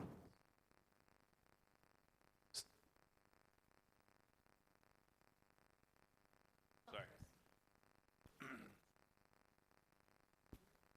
Chris Spalding, architect. That window, the head height, the top of the window is 7.5 feet off the floor, and it's a 5-foot tall window, so it's got a 2-foot sill. Would it be possible to do a shorter than 5-foot window there? Yeah, but that would just bring it, it would just bring it down to, if you had a regular 6-foot 8-inch head, that would bring the top down 10 inches, but it wouldn't change your eye level.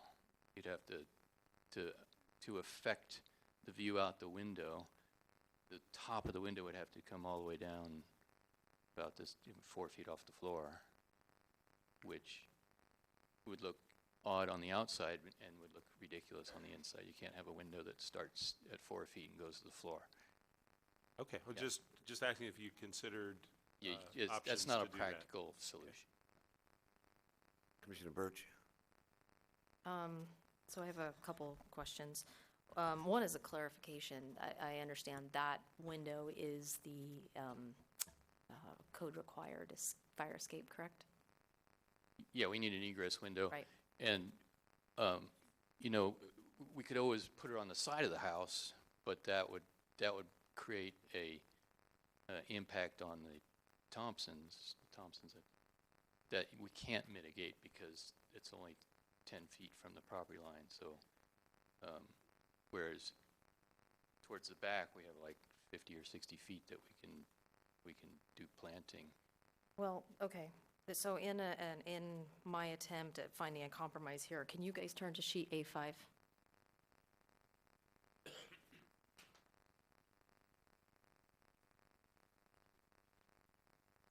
The top left diagram shows the, it's kind of hard to see on mine, even with my glasses, but by adding the cellar, it looks like we're raising the floor plan of the house from grade 2 feet. Is that floor plan, The finished floor Yeah. was raised 1 foot from the existing house. from the existing? And that was a function of getting the drainage to work and there's 3 trees that we're trying to protect that can't have any cut within that 5 diameter tree protection zone. Okay. And so the civil is here, Amanda can speak to this, but to have the finished grades around the house drain properly and save those trees, that was the lowest finished floor that we could do. It had nothing to do with the basement. Okay. So then my last question is also in taking a look at this diagram, I wanted to know, I was trying to think about how we could mitigate that impact on the back neighbor. You have an extremely long car garage porch into a mudroom, and if I laid my dimensions out right, your mudroom is 5 feet deep. So I'm curious if you would consider sliding the second floor forward, perhaps 3.5 feet.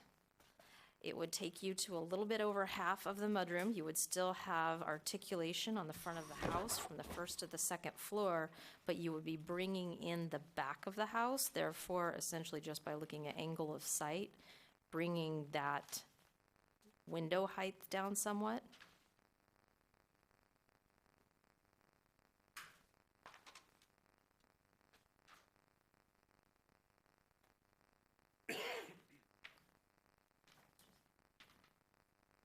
You see what I'm saying?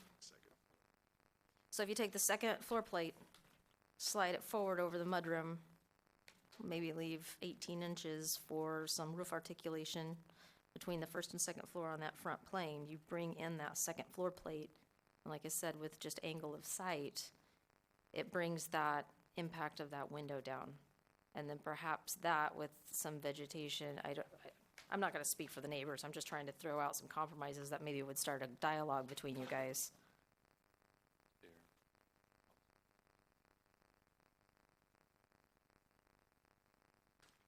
I'm not going to ask to solve that right now. I'm going to ask that if you would consider it, that be something perhaps you take back to your neighbors and review with them, including bringing the size, the overall size of the windows down a bit. That's, again, I'm not asking you to answer because you can't answer for your neighbors. So even if you say, yeah, you'll do it, I don't know if it solves their problem. They're here. We can ask. I don't know if the chair is going to let us do that sort of dialogue. But Chris has certainly been here in front of us plenty of times now. I like to try to find compromises. So perhaps that's a dialogue that you could open up with them. And I'm sorry, I'm taking all the other commissioners' time. So I'll let them go ahead. Thank you. Commissioner Erickson. Oh, I was just going to ask Mr. Spalding Sorry. a question, but it's kind of moot. I've seen him perform lots of times in a very positive way. So, I mean, are there ways that, well, we have a unique circumstance where you did the redesign of the Kelly's home, so you have high familiarity. You have high familiarity with the problem that's trying to be solved because you worked at both places. So I'm assuming that you exhausted all of the design options to solve the problem. I mean, that's a vote of confidence in you. I mean, other than what was, but are there other ways that you could imagine? You don't have to identify them, but you understand what I'm asking. I mean, so there. Yeah. So if I mean, you have high familiarity with both situations, and this is not, you didn't find out about the problem tonight, so I assume you explored other solutions, and if you have, and there aren't any, then, you know, there may or may not be any reason to continue the item, trying to, you know, chasing on what would be an elusive solution. Oh, well, I could certainly do a redesign where I push the building mass of the second story towards overlook more, which would help, but would certainly not completely mitigate the problem. So it would help the problem, but not make it entirely go away.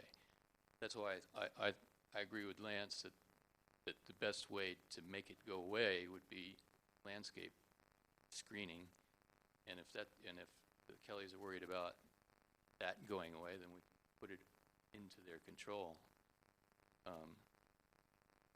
Seems like a fairly reasonable solution. Well, that's fair, yeah. I mean, you understand what I was asking you, there are design solutions, and you're telling me likely not.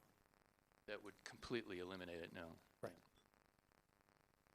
Or that would force it onto the other neighbor, yeah. Commissioner O'Donnell. There's an old saying, which is necessity is the mother of invention. If it turns out you don't get this approved, you may go back to the drawing board and see if there is invention. We've talked about four things, one of which is the elevation of the floor, which is, I don't know, 2 feet higher, but that's, you 1 foot. Well, ultimately, it's possibly 2 feet, I think. But you've told us good reasons why it is that. One is drainage, 2 is roots, our roots. You've also talked about the heights of the floors. What's the height of the first floor, ceiling height? 9'6". What's the height of the second floor? 8'6". Okay. So we know, for example, that you know, push came to shove, they don't have to be that. Okay, so let me just, I was just trying to get areas that can change the height of the building. Kendra talked about the sliding the part forward, and said that's possible, you have to look at that. Then going to the window, the size of the window, what is the size required by the code for the exit window? It's a 5.7 square feet clear opening dimension. So a casement window that translates, and the size to get the stretcher through is about 2.5 feet wide by 4 feet tall. And the present design calls for a window that is how tall? 5 feet tall. Yeah, so that's something else that can be done. So I'm not suggesting, Lord knows you're much better at what you're doing. I don't do what you do at all, but I'm just trying to find out what the areas are that we could do something with, because I think, I personally think that the height of the building is a little much. It's not a criticism of your design, but from the neighbor standpoint, I can understand that. So when we close the public hearing, we're going to talk about height. Probably also talk about the window. So before you're through, I just mentioned that to you, because once we close the public hearing, we're not going to hear from you anymore. So if you have anything to add on one or more of those subjects, now's the time to do it. We'd be willing to reduce the window size as long as it remains within the code. Absolutely. We're pretty much open to anything that, makes the home something that someone would want to live in while, protecting the privacy and the interests of our neighbors. Thank you. Other questions? Okay, Commissioner O'Donnell, let me try this. I'm going to close the public hearing. Commissioner O'Donnell's right that I can close the public hearing, and I can also reopen it. So I want to close it for right now. Close the public hearing. Boom. I want to ask my fellow commissioners. I'm faced with a staff report that recommends denial of the application. And if I was to go in that direction, and if others would go to that direction, then the whole project gets shut down. And I was wondering if we could, if you'd be agreeable to asking them if they want to try to go back and get a redesign as opposed to a vote, not knowing how that might come out. Well, since I was going to ask a question on that line and I didn't get a chance, but no, I'd like to get an answer to my question. So, what's your question? To open the public hearing, I'll treat you to my question. Thank you. Other commissioners? Pending Commissioner O'Donnell's question, I would, for the sake of the applicant moving this forward, I would want to continue it, but I would want to continue it to the point where if they were going to do that, we're going to come back with a mutually agreeable solution. We're not going to come back to this same. That was my intent. Okay. Commissioner Hanson. I had the same feeling as Commissioner Birch that, rather than deny the application, it would be better to see the applicant resolve the concerns with the neighbors by continuing it, as long as they come back with a compromise that they've created. Thank you. Good. I'm going to reopen the public hearing and ask Commissioner O'Donnell, what is his question? All I was trying to do is we can continue this, and this is a question to you. We can continue this, and I think that's a good idea. But it would be helpful, certainly to me and perhaps to others. I don't want to go through an idle exercise. If your attitude is, look, we're kind of where we are, and that's, you talked about a couple things. If we deny it, you at least get an appeal. Okay. If, on the other hand, you think you can do some things, which we don't know about, maybe you don't know about, then I'm all for that. So I guess I'm just trying to find out. You seem to be agreeable to trying to do something. Absolutely. So then fine. I think the chair is absolutely right. We can close the public hearing. Always take a maybe before a no, so absolutely, thank you. Okay.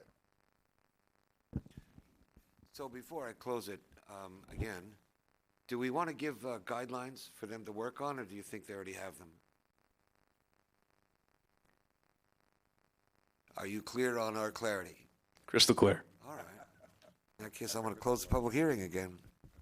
Do we need a motion? Commissioner Birch. I'm going to make a motion to continue item number 4, architectural and site application S-14-056 to a date certain, and I will look to staff to tell us, I don't know, we're just going to put them all on May 25th? Is that our continuance day? That would be your continuance date, knowing that 2 of you won't be here. However, 1 commissioner actually No, may not 25th, be. we're going to be here. It's Right. the 11th. Right.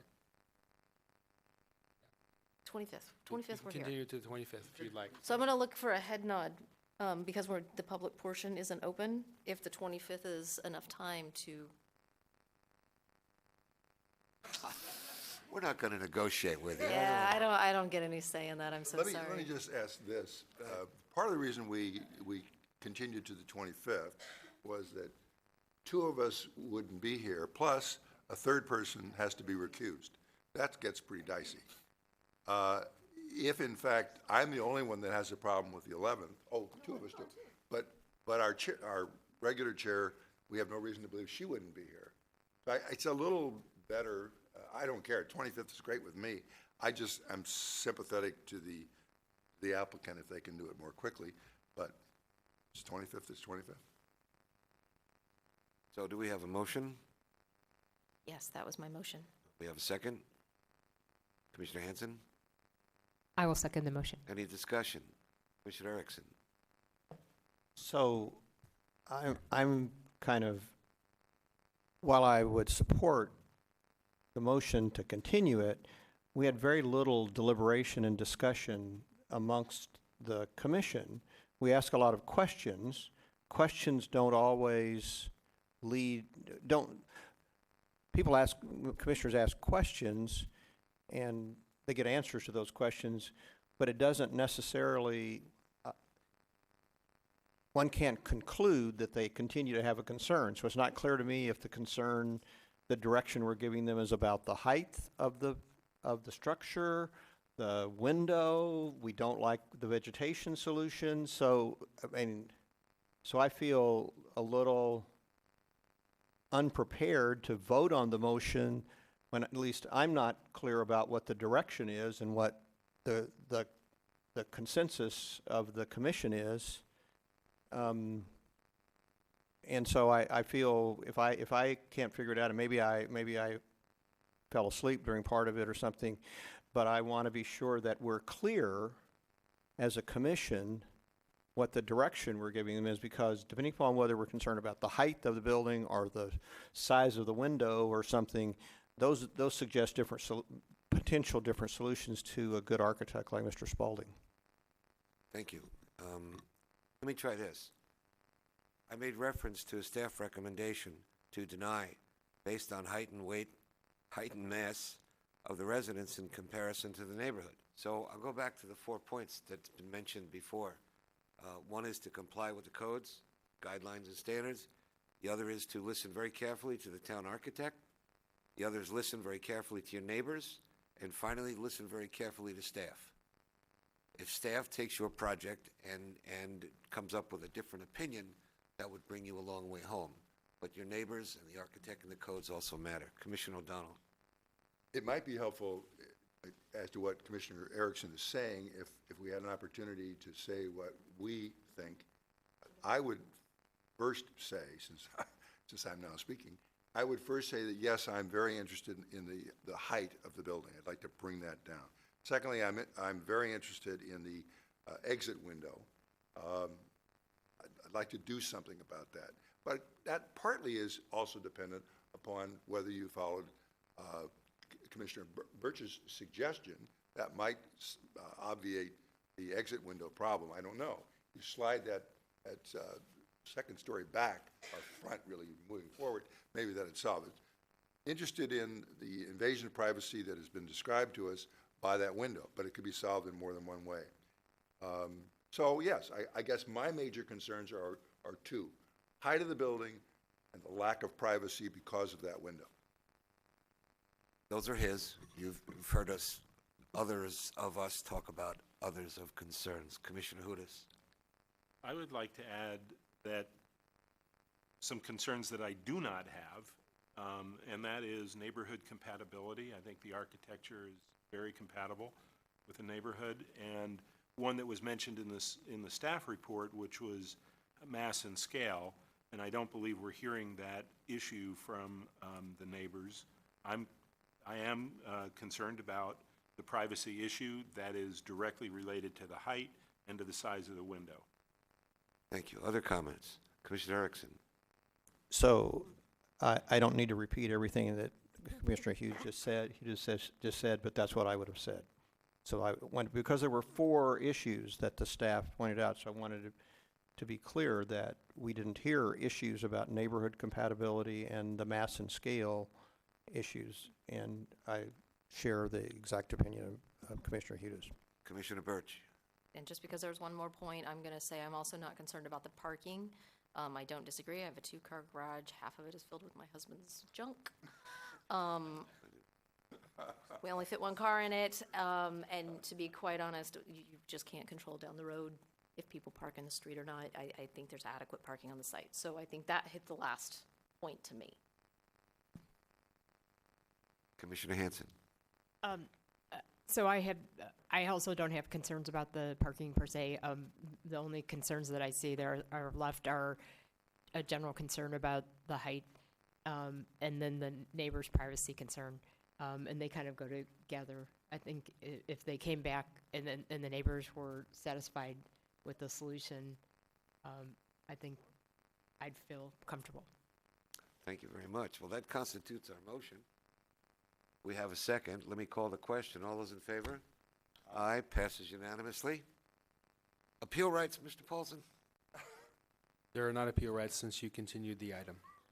I knew that. It's, it's late, Vice Chair King.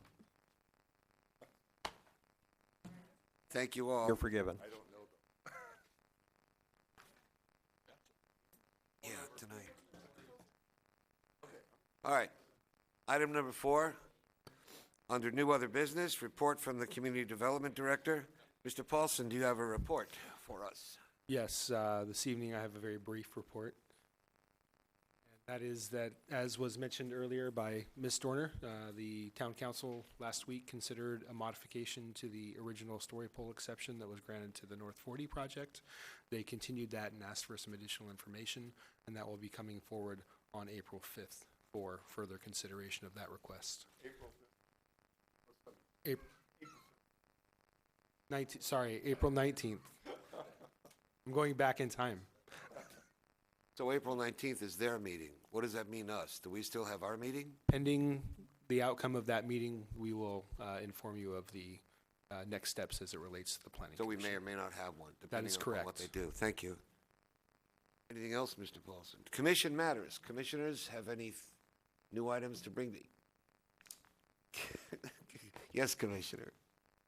I just wanted to say that about the North 40 hearing, given what happened at the last hearing, that we heard a lot of the public testimony, that it's really important at whatever hearing we do have the deliberations about the North 40, that there's a very good structure put forth by the chairs in terms of talking through it, because the issues are so very, very complex. And I do think that some more education of the public of the relationship of the housing element to the North 40 is also prudent.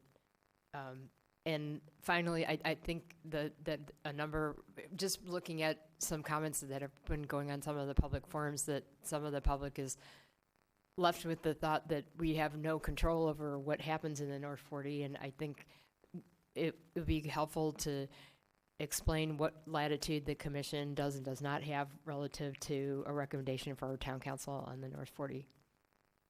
Thank you. Staff has discussed those very points, and I think we'll be looking forward to more explanation, history, and orientation in our next meeting. Is that correct? That is correct. All right. Commissioner O'Donnell. Conversely on that, I'd also like, and I intend to explore some thoughts on what we can do. In other words, I think there are things we can do. Some people think we can't do anything. I don't agree with that. I don't think any of us agree with that. On the other hand, the limitations of what we can do is what I need to know, because we don't want to do something. We're only making a recommendation, and the buck stops with the council. So, we can punt, which we're not going to do, or we can really try to help the council. But we must know our limitations, and so I'm sure we'll all be working on trying to figure what that is, and perhaps seeking some advice of council. Commissioner Erickson. So this is just a suggestion from my perspective, or a heads up for the vice chair and the chair and the staff who work with them. My expectation would be if I'm not just a outlier, random sample of one of the commission, that my guess is commissioners will have a number of questions to ask on a number of topics. So one might want to consider, does one want to go down the line, commission by commission, commissioner by commissioner, because it could take me 30, 45 minutes to an hour to get through my questions, potentially. if I got called on first? Or does one want to, limit each commissioner by one, or does one want to group the questions by topic and address topic by topic? I don't know what the best way to go about doing it, but but that's just we don't need to deal with the answer now, but like how would one want to think about structuring the deliberations, both the questions of the applicant, and I'm assuming for the moment that we wouldn't reopen the public hearing just for the sake of argument. And, do we both structuring the questions of the applicant, which could be lengthy, and questions of staff, which could be lengthy, and then also the deliberations, because there's hundreds of intertwined issues. Commissioner Erickson, good thoughts. The chair and I meet with staff and discuss procedure. If you could give me a document along the lines of what you just said, I'll pass that on to Commissioner Badami, and I'm sure we can try to make the meeting more efficient. I can make it simple in one sentence. Just to figure out whether to do it person by person or topic by topic. Let me just throw my 2 cents in, and that is people move differently. And I will simply tell you that I personally like a little more free-flowing, which is to say, you may say something that I think is really what I want to get into too, so I want to be able to get into it. If I have to sit there and listen to somebody speak for 45 minutes, I may, that may not work so well. We've tried that before, and it didn't work so well. So, but I don't know how to define what I just said, which was there are a number of topics we're going to want to get into, and the vice chair and the chair will have to deal with that. But I would like to make sure that we don't try to impose an artificiality on the conversation, which could occur if we're not careful. So I'm glad I'm not the chair or the vice chair, but I'm sure you'll come up with a good solution. I appreciate Commissioner Erickson's attempt at organization. It could be better organized, and yet, on the other hand, we'd balance it with making sure we don't get artificial. So we'll do our best. It wasn't intended to stifle my friend Commissioner O'Donnell at all, but to bring some order out of the potential chaos. It was a nice attempt. This meeting's adjourned.